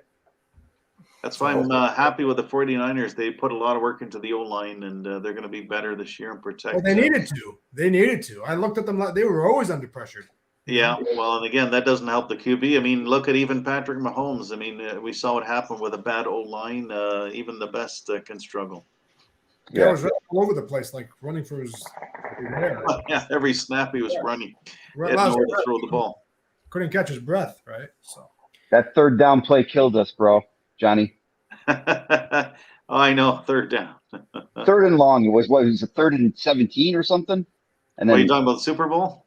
yeah, It's funny. Everybody blames Jimmy for not being, but I said he put the ball where it needed to be. To me, and why is my brain not working? I can't think of the receiver at the time. But I think to me the receiver didn't catch up to where the ball was. So, but I know everybody blames Jimmy. Because the defender was on his back. He dropped the ball in right where it had to be. I mean, we could look at that and say, had we had that, we would have won. But a lot of what ifs. To me, there was a lot of what ifs too. I mean, Jimmy got hit in the head with helmets, lots of shots, no penalties called. Yeah. So that's, I don't want to get. What I was talking about was the third down to Tyreek Hill with Mahomes passing it to Tyreek. Oh yes, yeah. I don't know how, but again, the secondary. Yeah. I kept thinking, where's the secondary? And that's one thing I know. I said, if we don't improve the secondary, we're just going to be the same again. Do you know that, guys, seriously, do you know that the Niners were on the verge of 7 Super Bowls if they were smart? Yeah. They had that other Super Bowl won. They had it. They decided to run the ball. If they just ran the ball, they decided, they decided to throw the ball. What's his name? Their running back, what's his name? Gore. At the time with the previous Super Bowl, they had a first down and goal, and he ran the ball really well the whole drive. Yeah. And they decided to throw the ball on 3 downs. Yeah. In a tight situation. I couldn't understand it. Yeah, I didn't like it either, the play calling. But again, ours is only to wonder, I guess. So we don't get that luxury. We got to trust Shanny knows what he's doing. But yeah. Actually, Joe, sorry about that before. No, sorry about that before I cut out. I know you were talking about the ball when I got at the auction. Yeah. Hold on. So no, I'm not in my Joker outfit. Actually been nice beard, bro. I actually appreciate it. So that was a 49ers thing you were wearing. Good job. Oh no, it's a Bucks hat. It's a Bucks hat. But I do have 49ers stuff, so I'll give that to you right now. I'll let you see. So if the camera decides to work.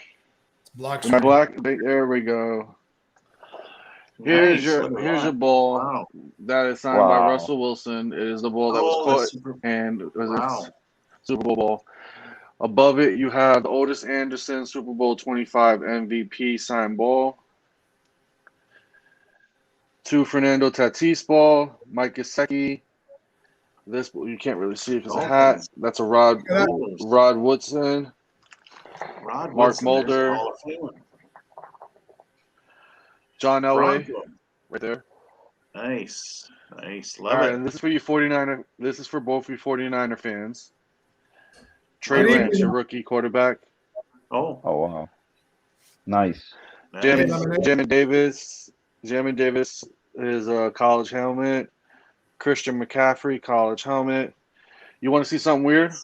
You guys into baseball at all? Yeah. A little bit.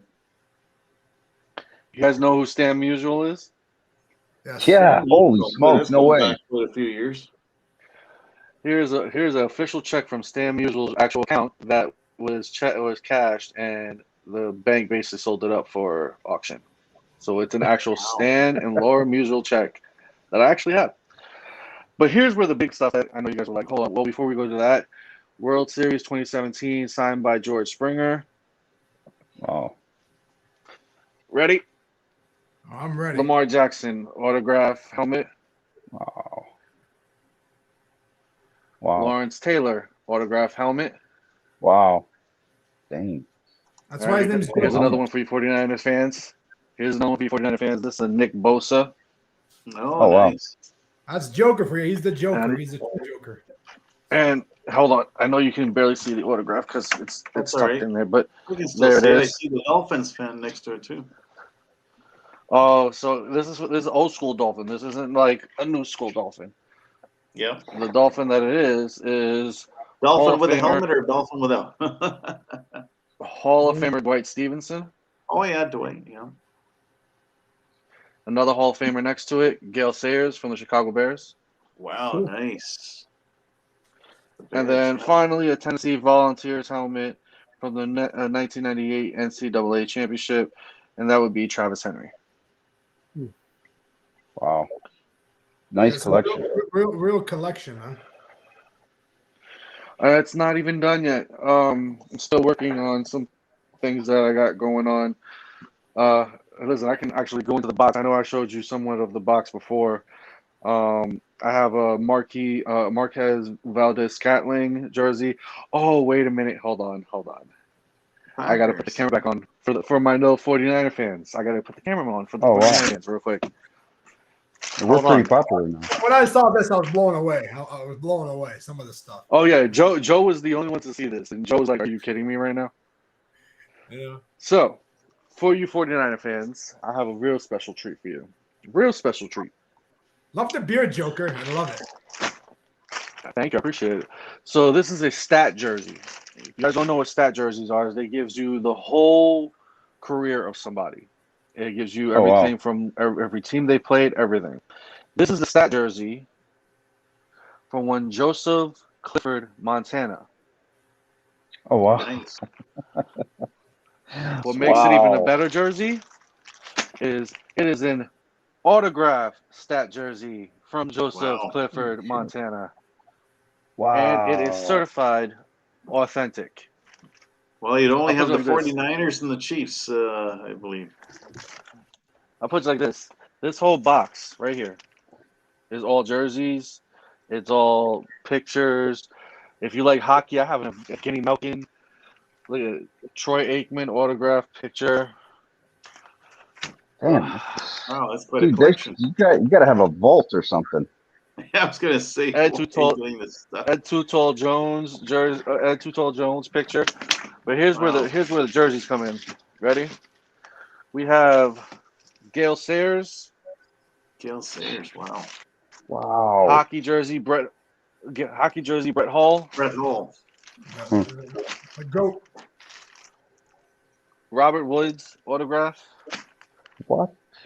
You got a Robert Woods. I Question. didn't know you have a Robert Woods jersey, Joker. Robert Woods. Let's see what the I have a yeah, that's the Rams. I have a Aaron Donald jersey coming in too. You guys know old school movies, right? You guys like old school like family movies, right? So I'm guessing you guys have seen Christmas Vacation.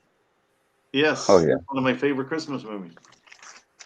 I thought you were gonna say Police Academy with Ed Too Tall Jones. Griswold. Oh, the Griswolds. Wow. Autographed by Chevy Chase. Oh, nice. Looks like Here's a a definite Hall of Famer. Megatron autographed. Wow. Clinton Portis autograph. This is the jersey that Joe has already claimed. This is Marquez Valdez-Scantling autographed. Are you selling this stuff, or are you just gonna? Yeah, I'm selling it.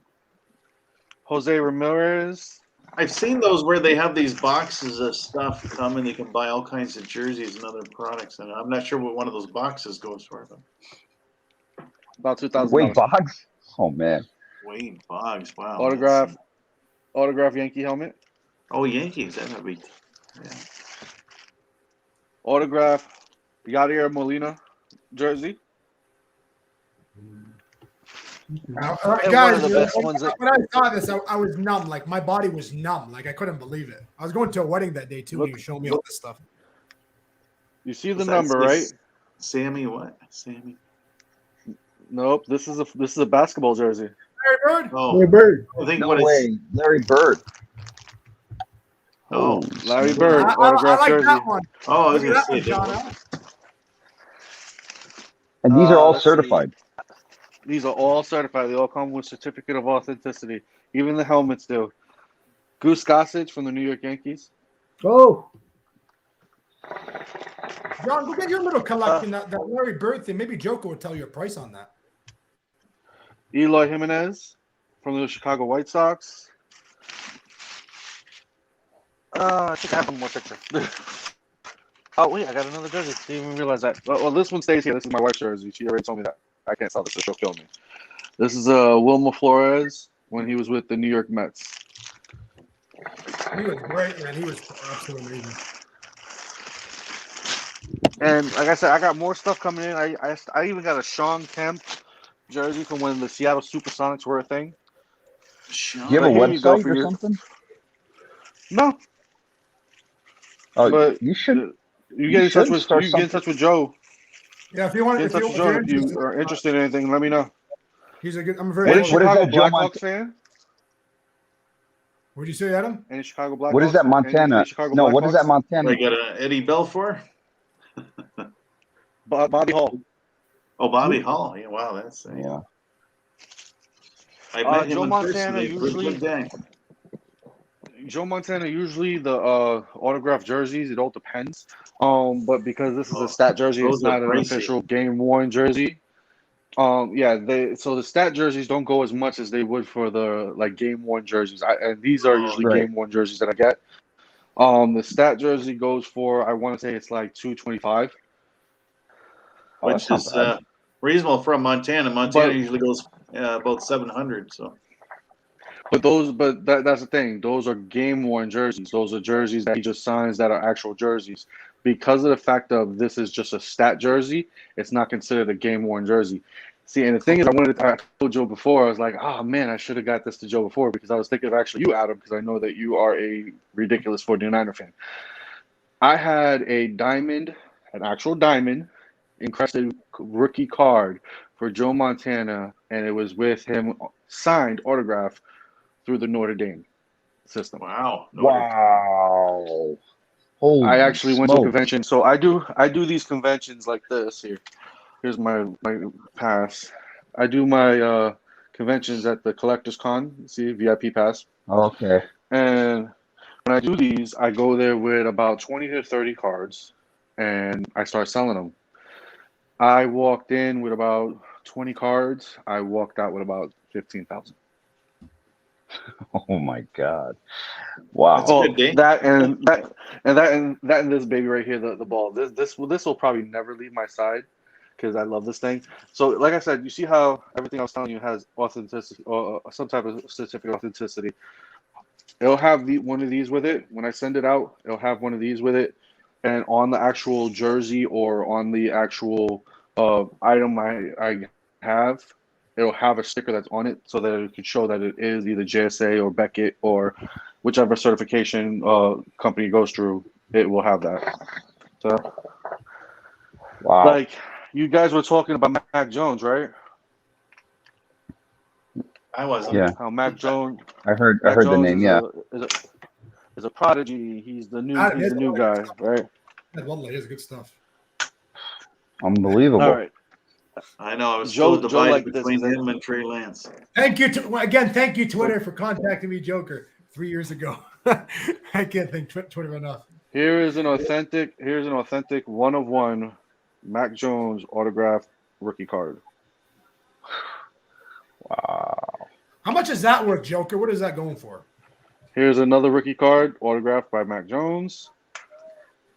And here's a preseason worn rookie patch inside Mac Jones Electric. Mac Jones cards right now, depending on. Listen, and I'm old school, so Adam and Johnny and even Mr. Laurinaitis, they remember when they were younger. You would have those. You would have baseball cards. You would have football cards. Right. You didn't think they were going to be worth something later on. I didn't either. Right. Like I was talking to my brother the other day, and we're kicking ourselves in the ass because of everything we actually lost. I mean, I had rookie cards for guys who are Hall of We just Famers had right now, and I screwed that up. We didn't have Yep. Thompson and all these things today. Exactly. So, I mean, here, check this out. It's Kobe Bryant's rookie card. Wow. Wow. I do have That's really Shaquille O'Neal's rookie card. Do you? Yes, I have who? one where he's in LSU. Oh, okay.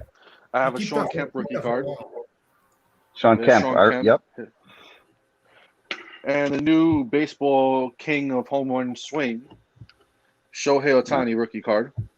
Oh, yeah. Okay. But here's my favorite. It's not a rookie card. It's not even like something big that most people will want. If you're I like horror films. I like all that stuff. I'm into all that type of thrillers, everything.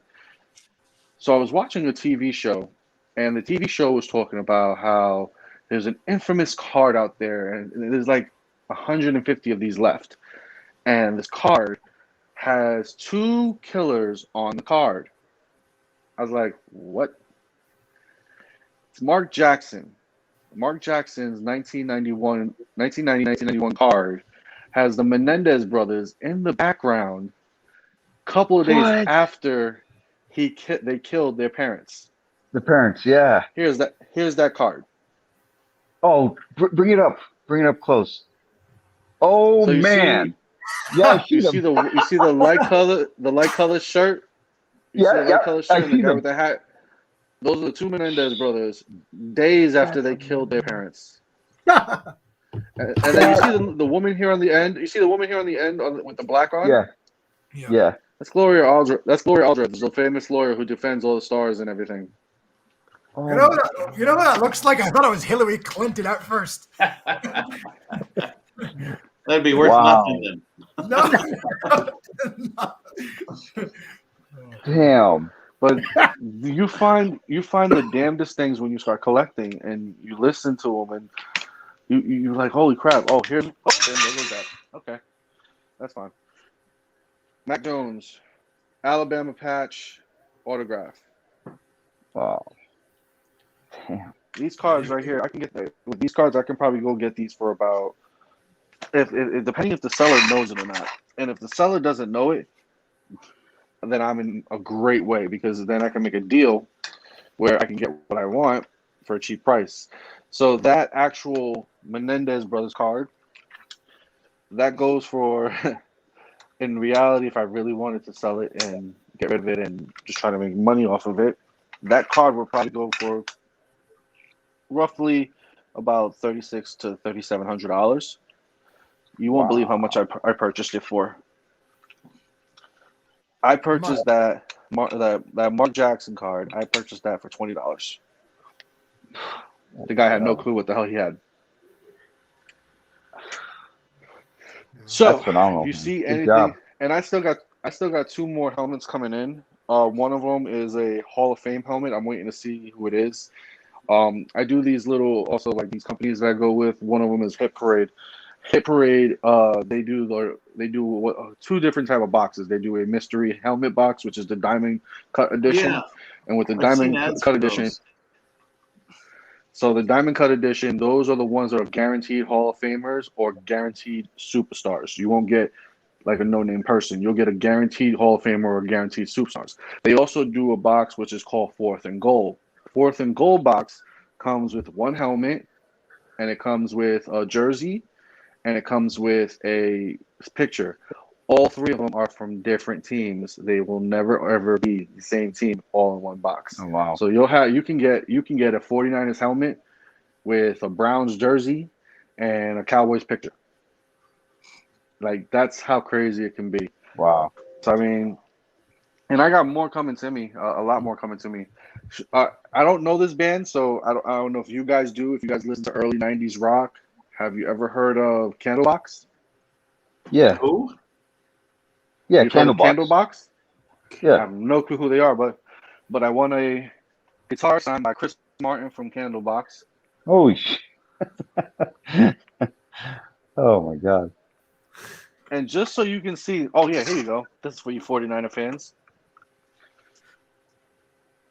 Trey Lance autograph with patch. Rookie Oh card. wow. Wow, interesting. Adam, are you a fan of Trey Lance? I am, but We're hopeful, but we're not sure yet. The yeah, jury's exactly. It's still too early. The I'm gonna jury's tell you still right out, now. yeah. I think that kid's gonna be your future. I think with the right coaching, I think he will be your future. I think that kid is gonna be worth a lot more than anybody would honestly expect. I think right now, yes, he has the hype. Right now, he has everybody saying, "Oh, Trey Lance this, Trey Lance that."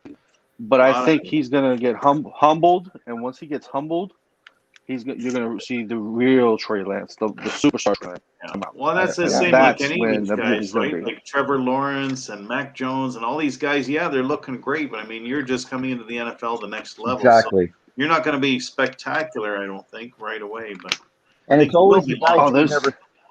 And it's always the guys that you There's a never card I thought want to show you guys. would shine. I'm trying to find this card because there's a particular card. I showed this to Joe, and Joe freaked out. Like, what? Seriously? But there's a card I want to show you guys that you guys would not believe exists. It's a card that this company called Matt is literally putting out now. It's the regular. It's the rookie autograph cards, but they're adding a new edition. Ooh, you know what? I'll show you guys this one too because that's my old school. Here it is. Okay. So, listen, I got boxes of these cards. I just have them all in the hard protective cases.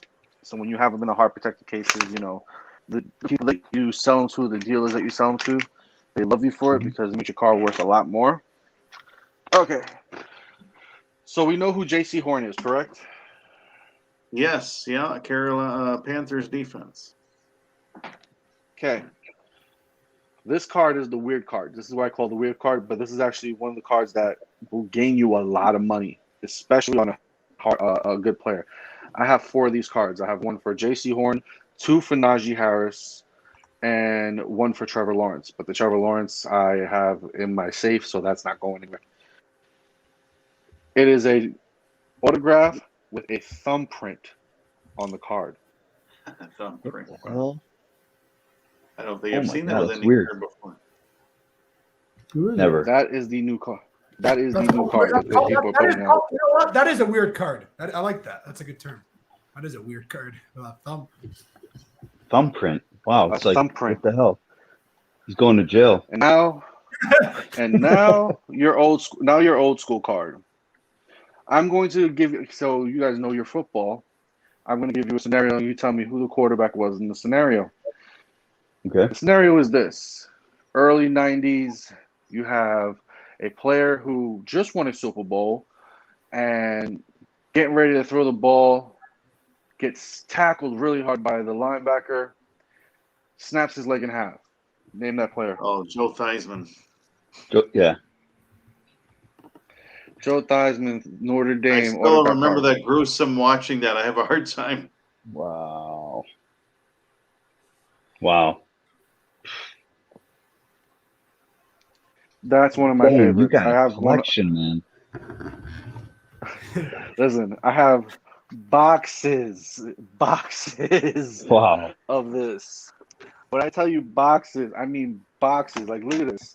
This Let's see is that. Derek Williams, Notre Dame, where it says Country Wow. Dame patch. Devontae Smith. I'm still waiting for my Derek Like, Jeter I have- rookie. I want to see.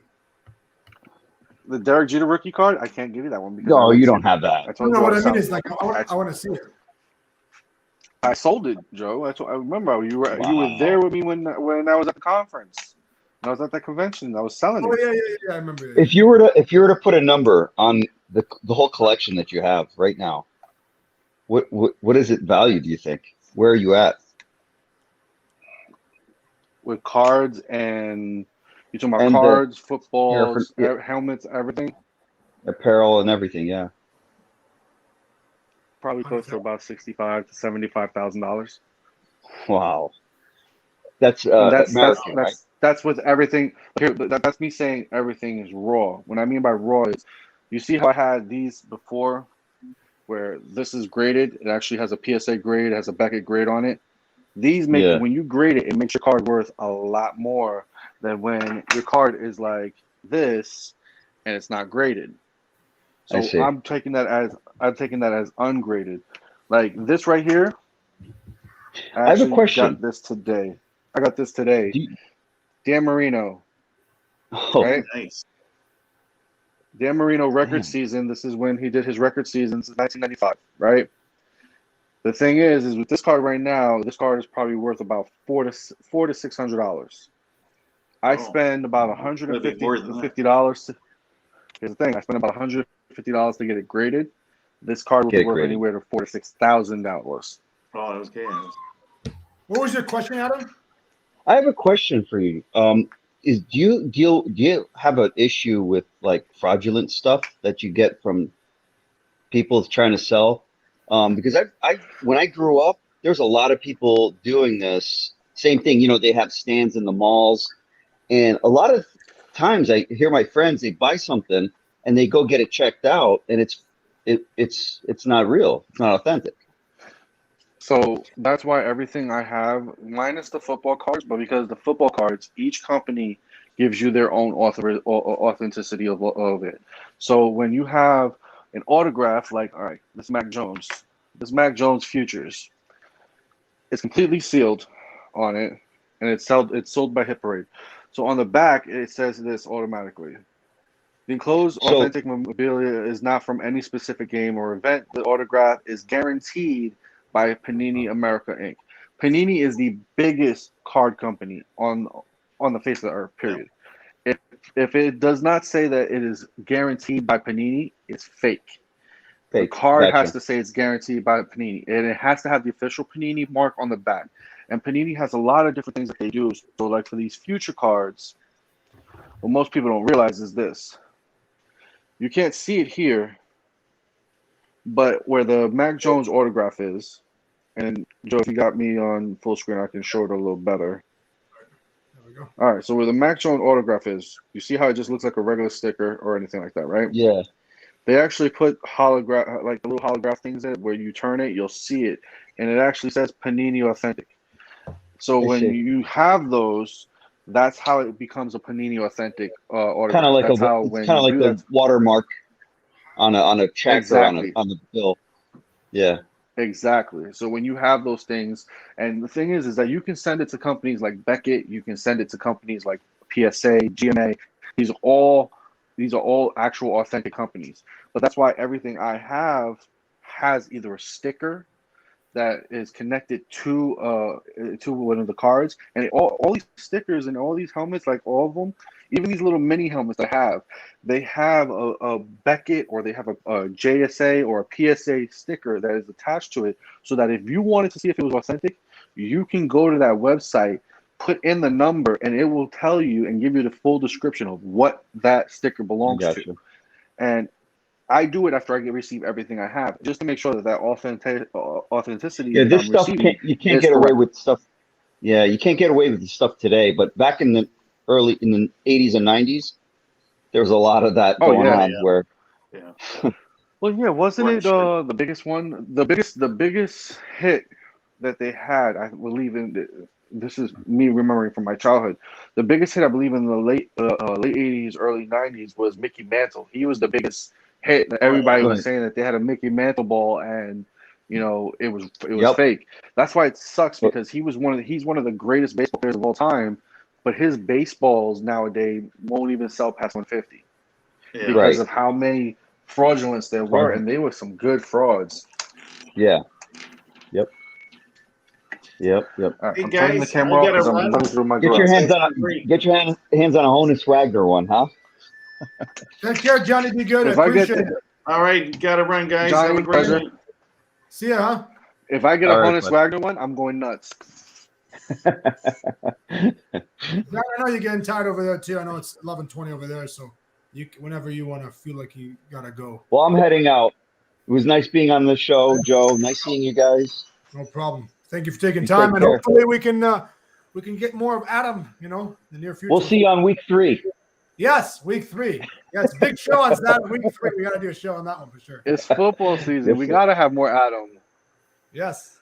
Yes, sir. We'll be back. Can I call you tomorrow afternoon sometime? I want to talk to you about something, if you don't mind. Yeah, anytime. Okay, sounds good. All right, guys. You have a good night. See you, Adam. See ya. Have a good one, Adam. Now it's the two of us, John, Joker, and Joe. Pretty great collection he has, John, huh? Unbelievable. Yeah. Pretty amazing. And Mr. Laurinaitis, I have one that you would love the most. And I didn't get to pull it out because it's actually in my safe. All right. And Mr. Booney here has not even seen it. Oh. That's why it's in the safe. Are you ready for this? Yes.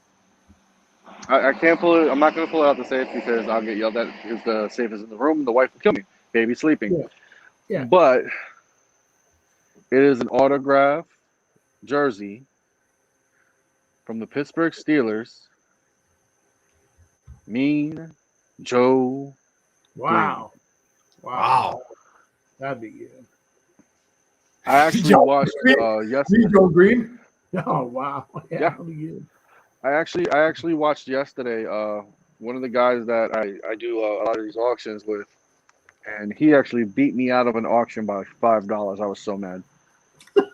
I turned away from my screen for about 5 seconds, and I was like, I'm ahead of the game. I'm like, all right, I'm good. I'm about to win. And these auctions aren't like going once, going twice, sold. These auctions are, you have about 45 to 50 seconds to bid, and after 45 to 50 seconds, the bidding's over. Right. I turned away from my screen for literally a couple of seconds. I saw there was like 5 seconds left. I was like, I'm way ahead. Nobody's gonna beat me on this bid. And one of my buddies ended up jumping in at the last second, put $5 on more on than I had, and he got the helmet. And I was like, oh, what helmet did he get? I'm going to be so mad if it's something I wanted. And it was something I definitely wanted because it's a Hall of Famer. He was one of the best running backs of all time. He ended up getting a Detroit Lions, Barry Sanders, authenticated autograph helmet. I flipped out. That would have been good. That's crazy.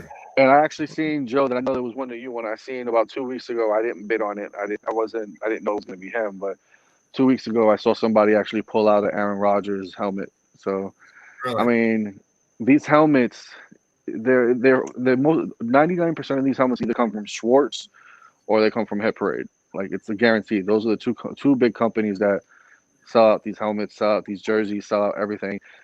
And like, if you wanted to do a 4th and goal, now the 4th and goal, like I said, everything's mystery. It's like a mystery pack. You get what you get, but if you wanted to do a 4th and goal would probably run about $500, but you're getting a authentic helmet, you're getting a authentic jersey, and for the 4th and goal, I also believe you get the authentic autograph picture.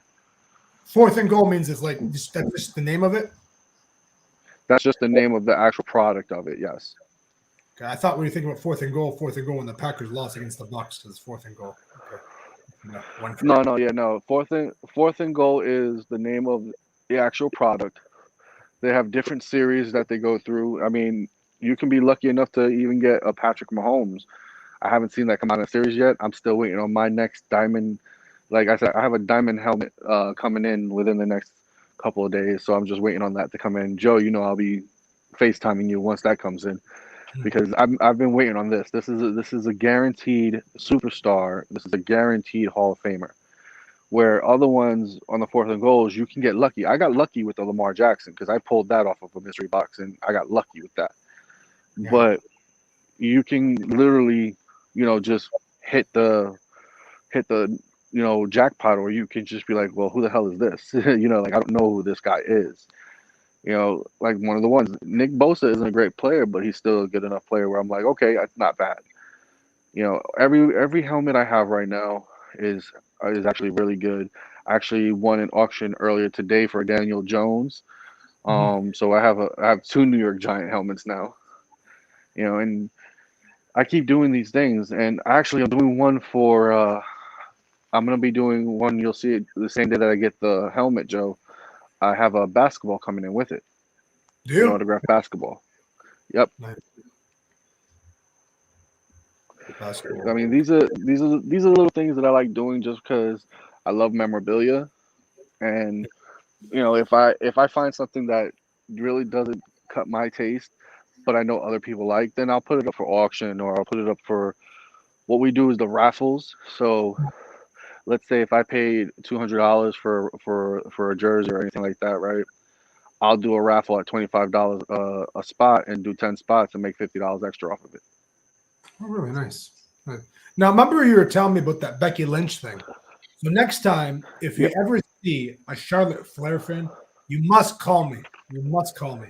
If you ever see something with Charlotte or something like that. Well, they had a Charlotte Flair card, but it wasn't autographed. It wasn't like a mat or anything. The only reason why I was going to pick up that Becky Lynch because that Becky Lynch was a piece of the wrestling mat, and it had her autograph on it, and it didn't have like Becky Lynch over it. It had Rebecca Quinn on it, which is her real name. Yeah. Okay. Well, her real name now is Rebecca Quinn Lopez. Yeah. She's pretty good. I'm ready for tomorrow, Joe. I'm ready for tomorrow. I am too. Tonight, you know what? Tonight's show was really good, John. we covered everything.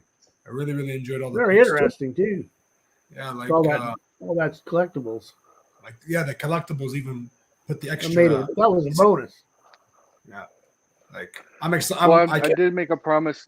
I did make a promise to Joe that I would show him once I finished doing the cupboard and everything, the cubby holes and everything all up, that I would show him everything once it was done, and I would bring it on the show to show him. So here you go, Joe. Yeah, pretty good.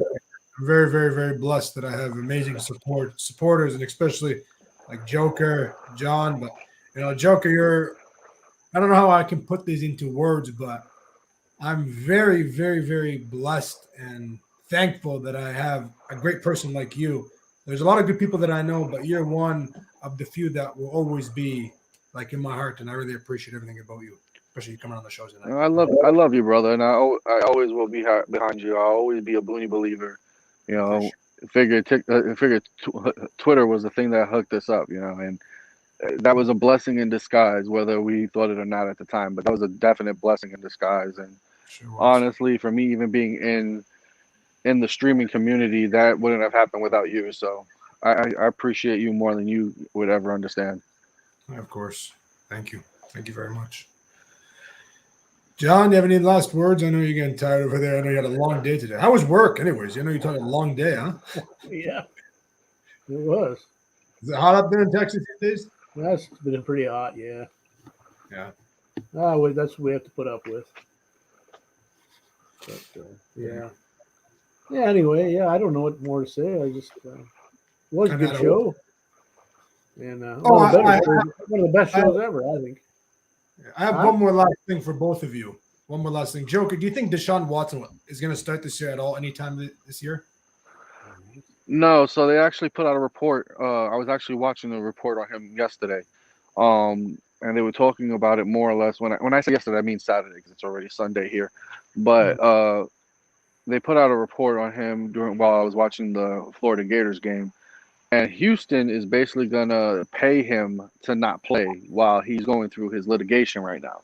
So he's going to get paid to not play at all this season. You're not going to see him play until the only time you'll see him play is once all that stuff is cleared out and his name is cleared, whole 9 yards. But they were basically saying that he's receiving word from his agent that he is not going to play. He refused to show up to any practices. He wanted to get traded out. But no one wants to touch him right now because of that litigation that he has going on. So until those litigations are cleared, don't expect Deshaun Watson to play at all this year until they're cleared out. Once they're cleared out, he's going to be coming out running like a bat out of hell.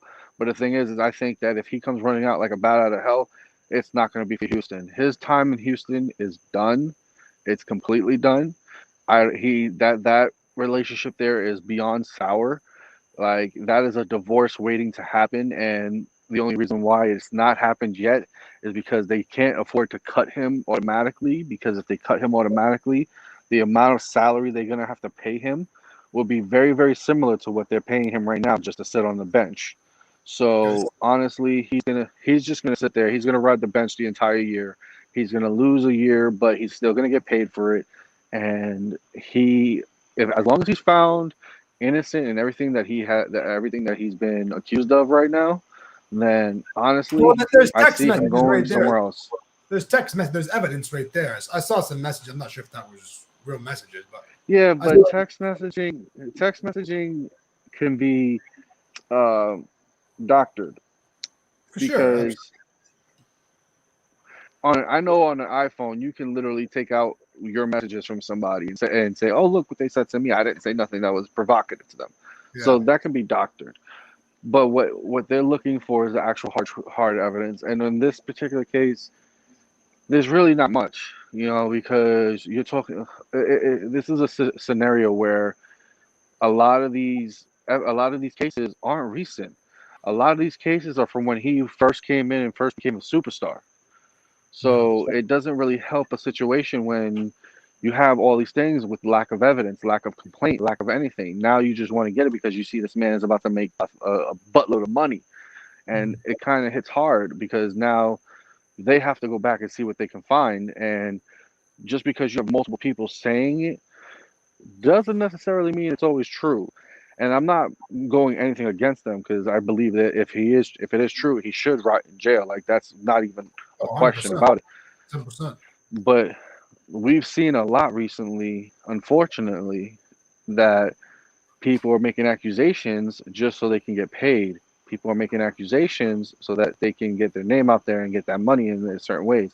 And it's unfortunate that this is the type of scenario that's being put out there for that type of situation. So again, my opinion is if he's guilty, I hope he's out in jail. If he's not, then that's just absurd that you would try to put somebody's life in that type of jeopardy just because of your own financial, greed. Yeah, I don't know what to believe. Hearing that story, I have. Like, you look at the Trevor Bauer situation. That's a total different situation. That Bauer situation. Yeah, he's done. I don't think he has a bounce back from this, and I'm really happy. I'm really happy the Mets didn't take him. He's an idiot. Why the hell would he do that?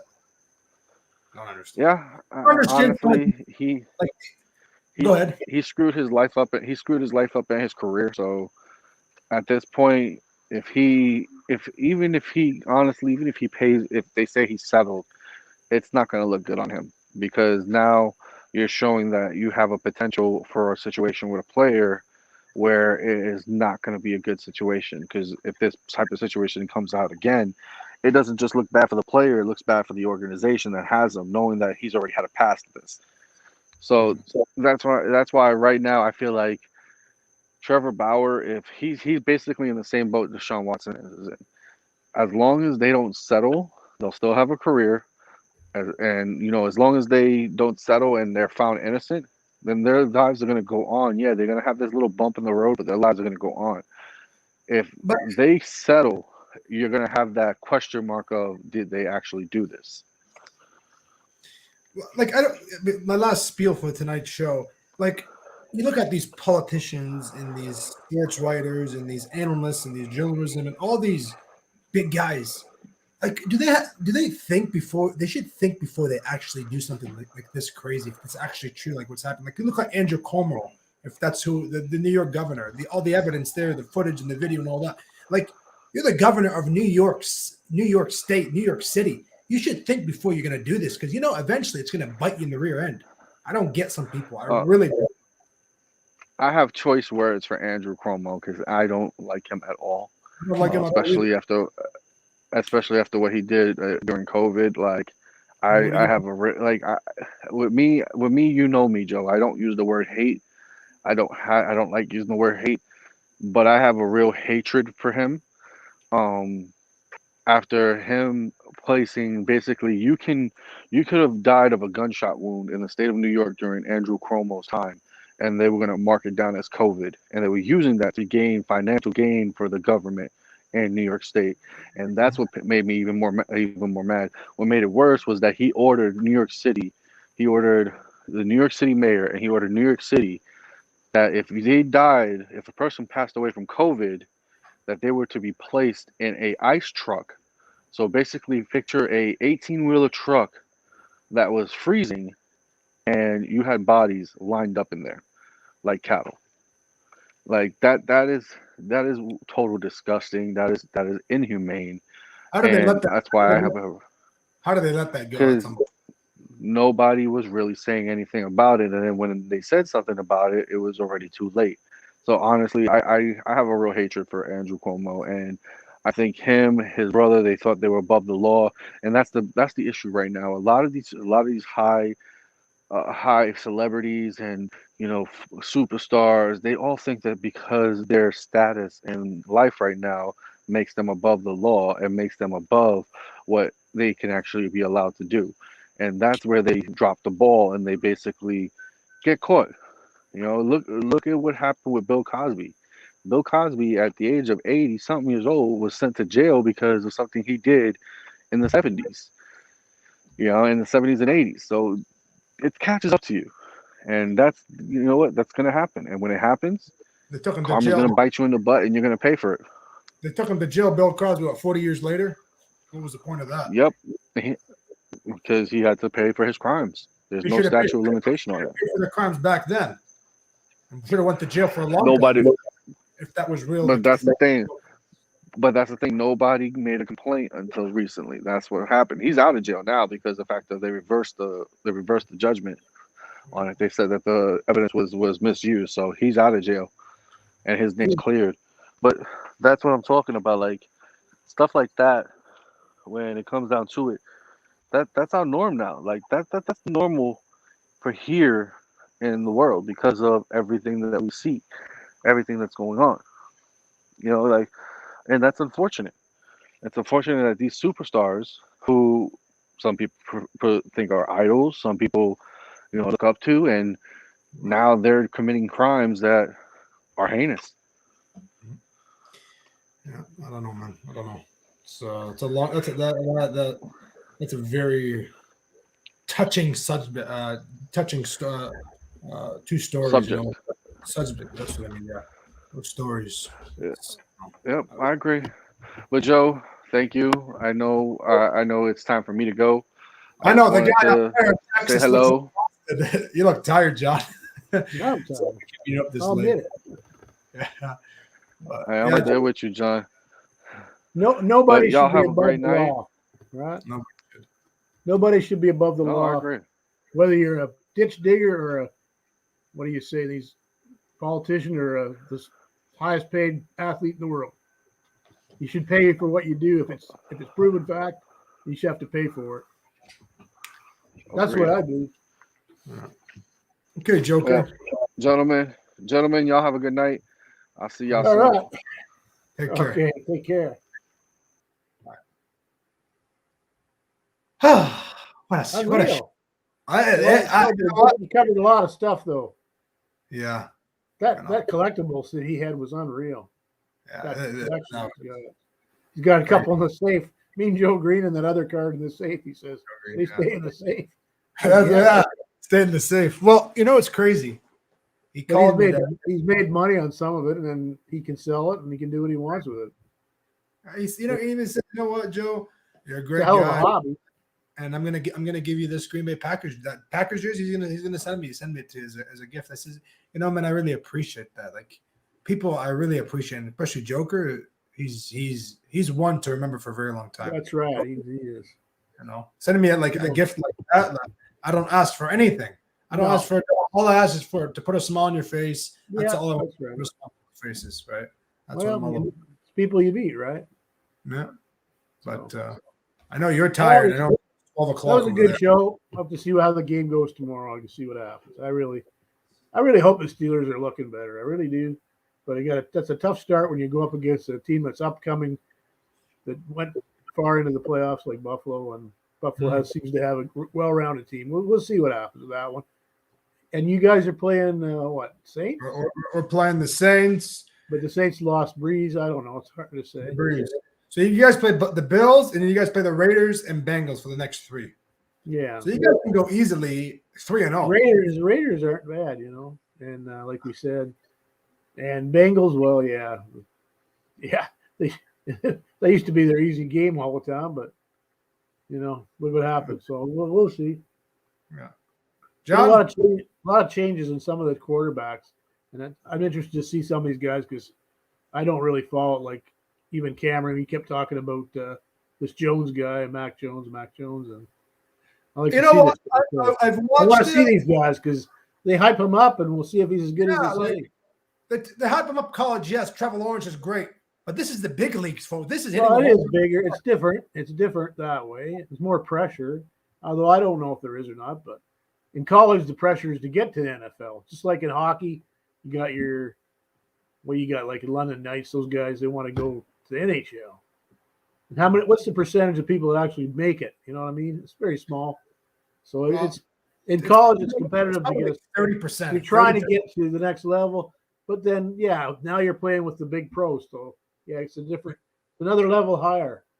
So I mean, you're paid big money, but it's again, it's another level of pressure. So we'll see what happens. I don't know. Should be an interesting season with some of these trades, and you know what I mean. So especially with some of these quarterbacks have been moved around. It'd be interesting to see how they do on other teams. Like Goff and Stafford and some of these guys. Well, that's all. I can't think of much more. Yeah. I'm tired myself. I got a big day tomorrow. Yeah, you and your weddings. You've had more weddings than anyone in the last 5 years than I've ever heard of anyone in the whole life been going to in a whole lifetime. I think I must be. Well, there's nobody else. Got to be a record. Got to be the world record for going to weddings. You know what? I should go. We've got so many relatives related through different ways, and you seem to get invited to all. But you enjoy them, or you wouldn't go, I guess. So I mean, you enjoy it. You got nice suits you can wear. You're all set. I enjoy them, but I enjoy the food. Okay, that's they got good food. Right. Sometimes it's interesting to see what happens. You know what I mean? You've told me some things. You've told me some things. Sometimes I laugh about certain things. That one story? That one. Well, I know a guy. This one guy. You know the guy. He's doing well now, but he's quite a guy. Hamzy? Well, not Hamzy. I'm thinking of someone a little more. Well, Hamzy's all right, but I'm thinking of someone that's doing really well right now. But anyway, it doesn't matter. This was going back a few years ago at a wedding, and certain people went to the wedding, weren't even invited. And then he was really into it. That's funny. That's all I can say. Yeah, that's all confidential off air. That's between you and me. We know that one. That was funny. That was my friend. I need you to get some rest because I know you worked almost 8 hours today. Okay, so get some rest. I don't know what I worked. We did a lot of stuff. Say hi to Gronk, the dog, instead of the kids for me. Yeah. Everyone's been doing pretty good, but the COVID is still bad. So I don't know. I don't know what to say right now. To say what's best, it's up to the individuals.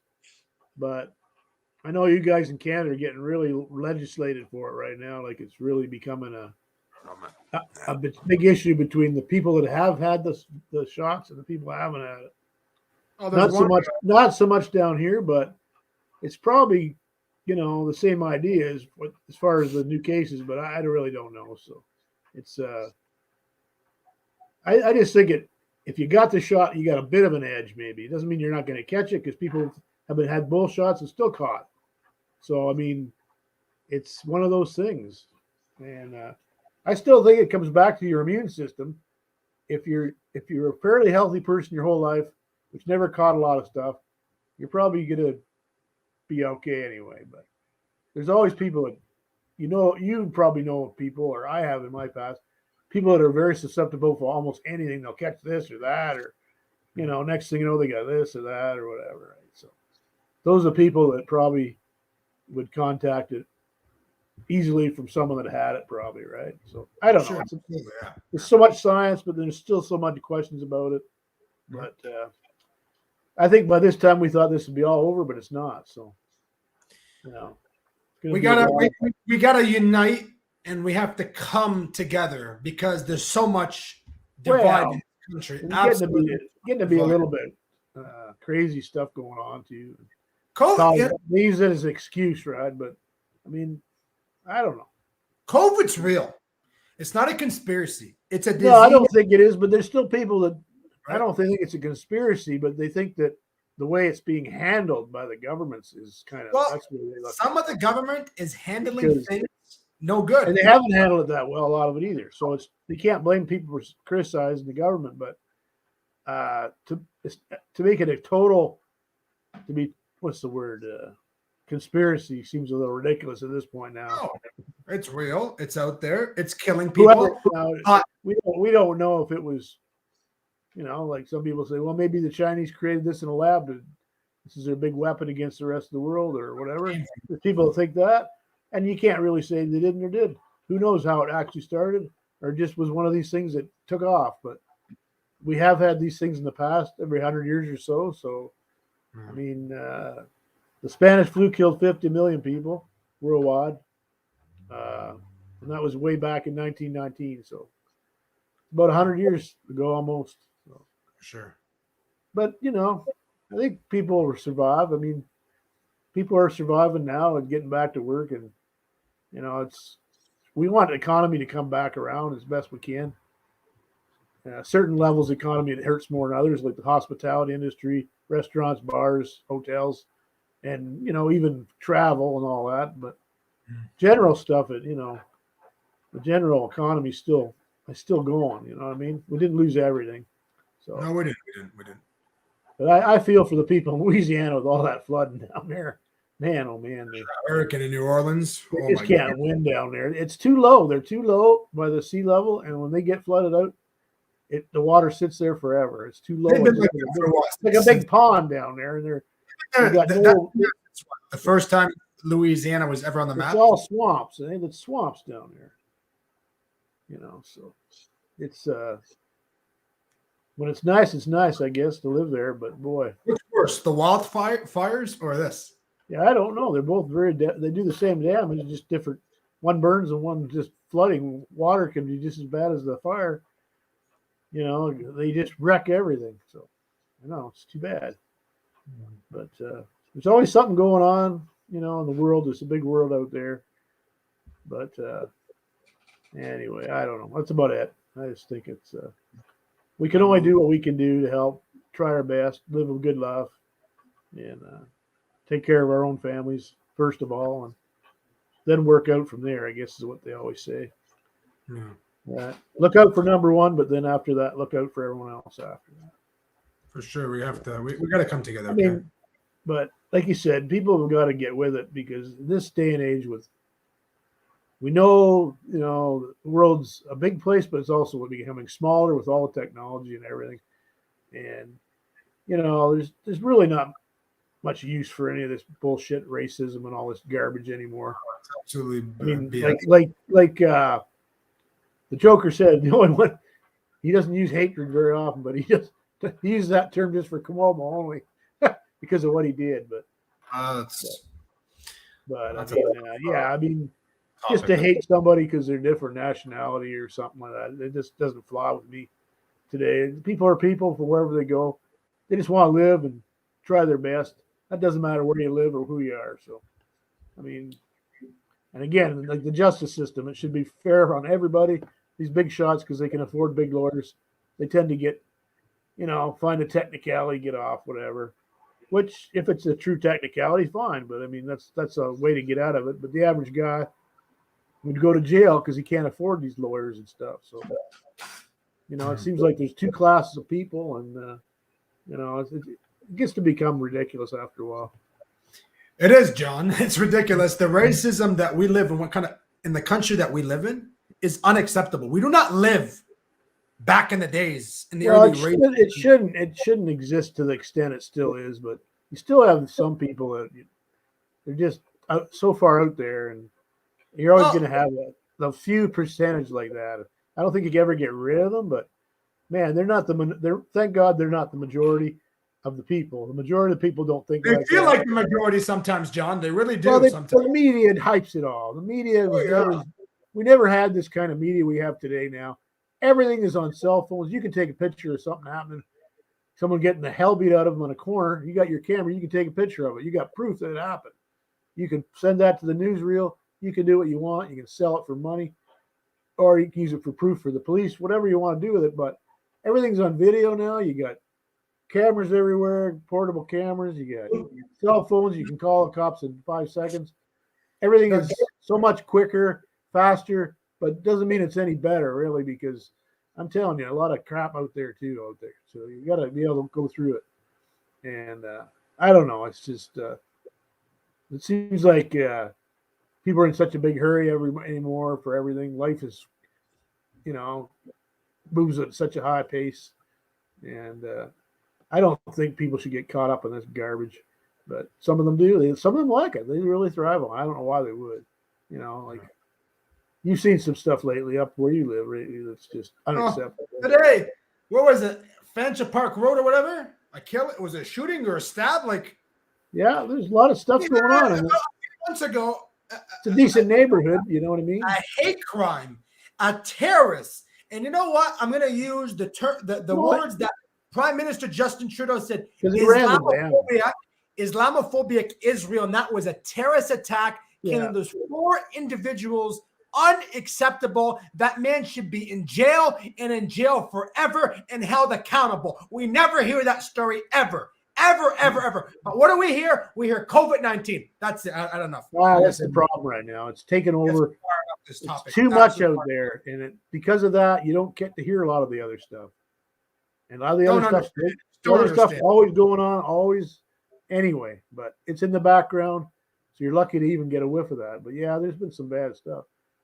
And I don't know. People are people. You're going to have that element out there that, for whatever reason, they'll do that. I don't know. Let me before I end the show. It's like we should be so much more civilized by now, but we're not. How's that for a saying? Because we're not really. You can go back to the Stone Age when we were cavemen living in the friggin' cave. We haven't really changed a hell of a lot, except we have technology. That's all the difference we have. And so let me ask you a question, John. It's all in the mind. It's got to be. It's all education, and it's got to be in your brain to do some of this weird stuff that they do. So let me ask you a question, John. I'm being. But truthful. What is the difference between me and you? I don't know. What's the difference? When you bleed, do you bleed? Just your family. Just your family. Remember, I did that one night. I said I took the knife. I said if I cut myself, I'm going to bleed red, and so will you, and so will everyone else on the panel, plus anybody in your whole world will do that. So really, what does it matter? What your color, skin, or what church you went to, or how you're brought up? Really, well, how you're brought up matters, but I'm just saying. It does, but we have this. That's to do with this again, how you think, but that's education again. That's a different story, but. Other than that, who cares? And it's funny that but it just doesn't seem to go away. It's too bad that it has to be such a big deal, but it is a big deal. You can't just say it's not. So no, it's if you say it's not, you're not it's telling too bad, but it's and the COVID has taken over. You're right. It's still the biggest story out there. Always COVID first. And then they go to the other stuff after that. I noticed a little bit lately, maybe not quite as bad, but it has been pretty bad. There's only so much you can talk about it. Like we know people have died from it. Some people are on ventilator. We know all that stuff now, but they just keep talking about it. So people just keep hearing the same crap day after day. Well, when sports are shut down, John, I suspended my show for a week. I suspended my show for a week. Yeah, because there's nothing to talk about. I came back. What did I talk about? COVID. I got sick of it. I got real sick of it. I know. And then then you say something like, you don't have to get the shot. Next thing you know, YouTube says you can't say that. Well, they should go, you should be able to say whatever you want within reason. Not hate crimes, but That was ridiculous. Remember? Please don't even let me even start. Okay. Well, I'm just saying that was such a ridiculous excuse for him to do that. That could have been there could have been someone on there that, that was actually, promoting hatred or something. They're the ones that should be cut off, not just because you said, a couple people didn't want to take the shot. What the hell does that have to do with anything? I can't believe it. It's Sicilian's account, so I had to send him a new fresh page. Was it last week? The Vance Incredible Show, because it's suspended the show, so I had to send him a new link. Anyways, that's enough for the night. What a waste of time.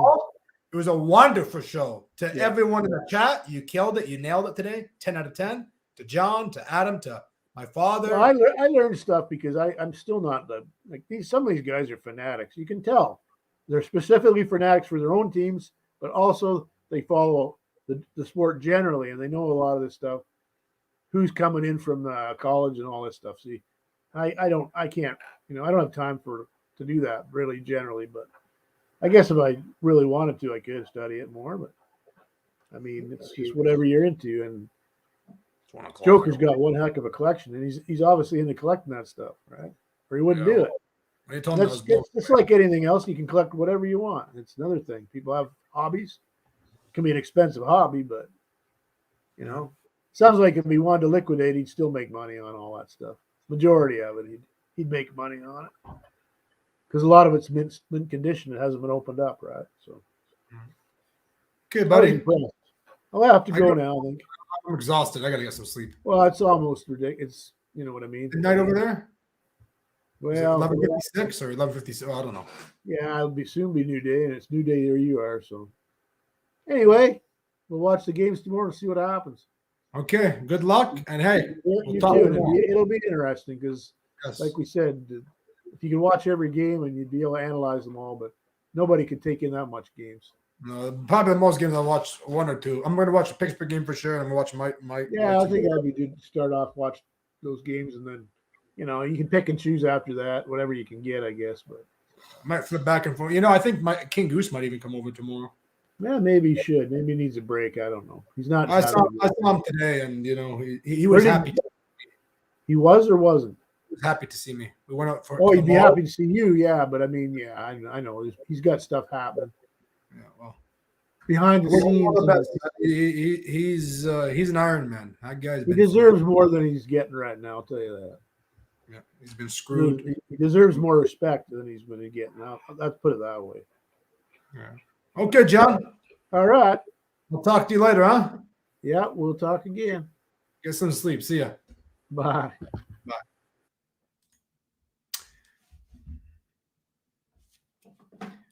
What a way to finish the show off tonight. Incredible. From all of you, from the Booney Believers, and from your host, Joe Booney. So, again, thank you for putting an incredible show together. I love each and every one of you beautiful believers out there, and we will see you very soon.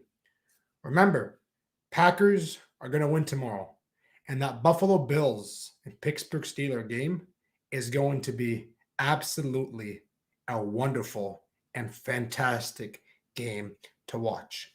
If the Steelers, once again, stay healthy and the running game can get on track, the Pittsburgh Steelers win more than 11 games. But we shall see. Take care, all. I love you all. And good night from the great city of London, Ontario, Canada.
Thank you all, and we'll see you very soon.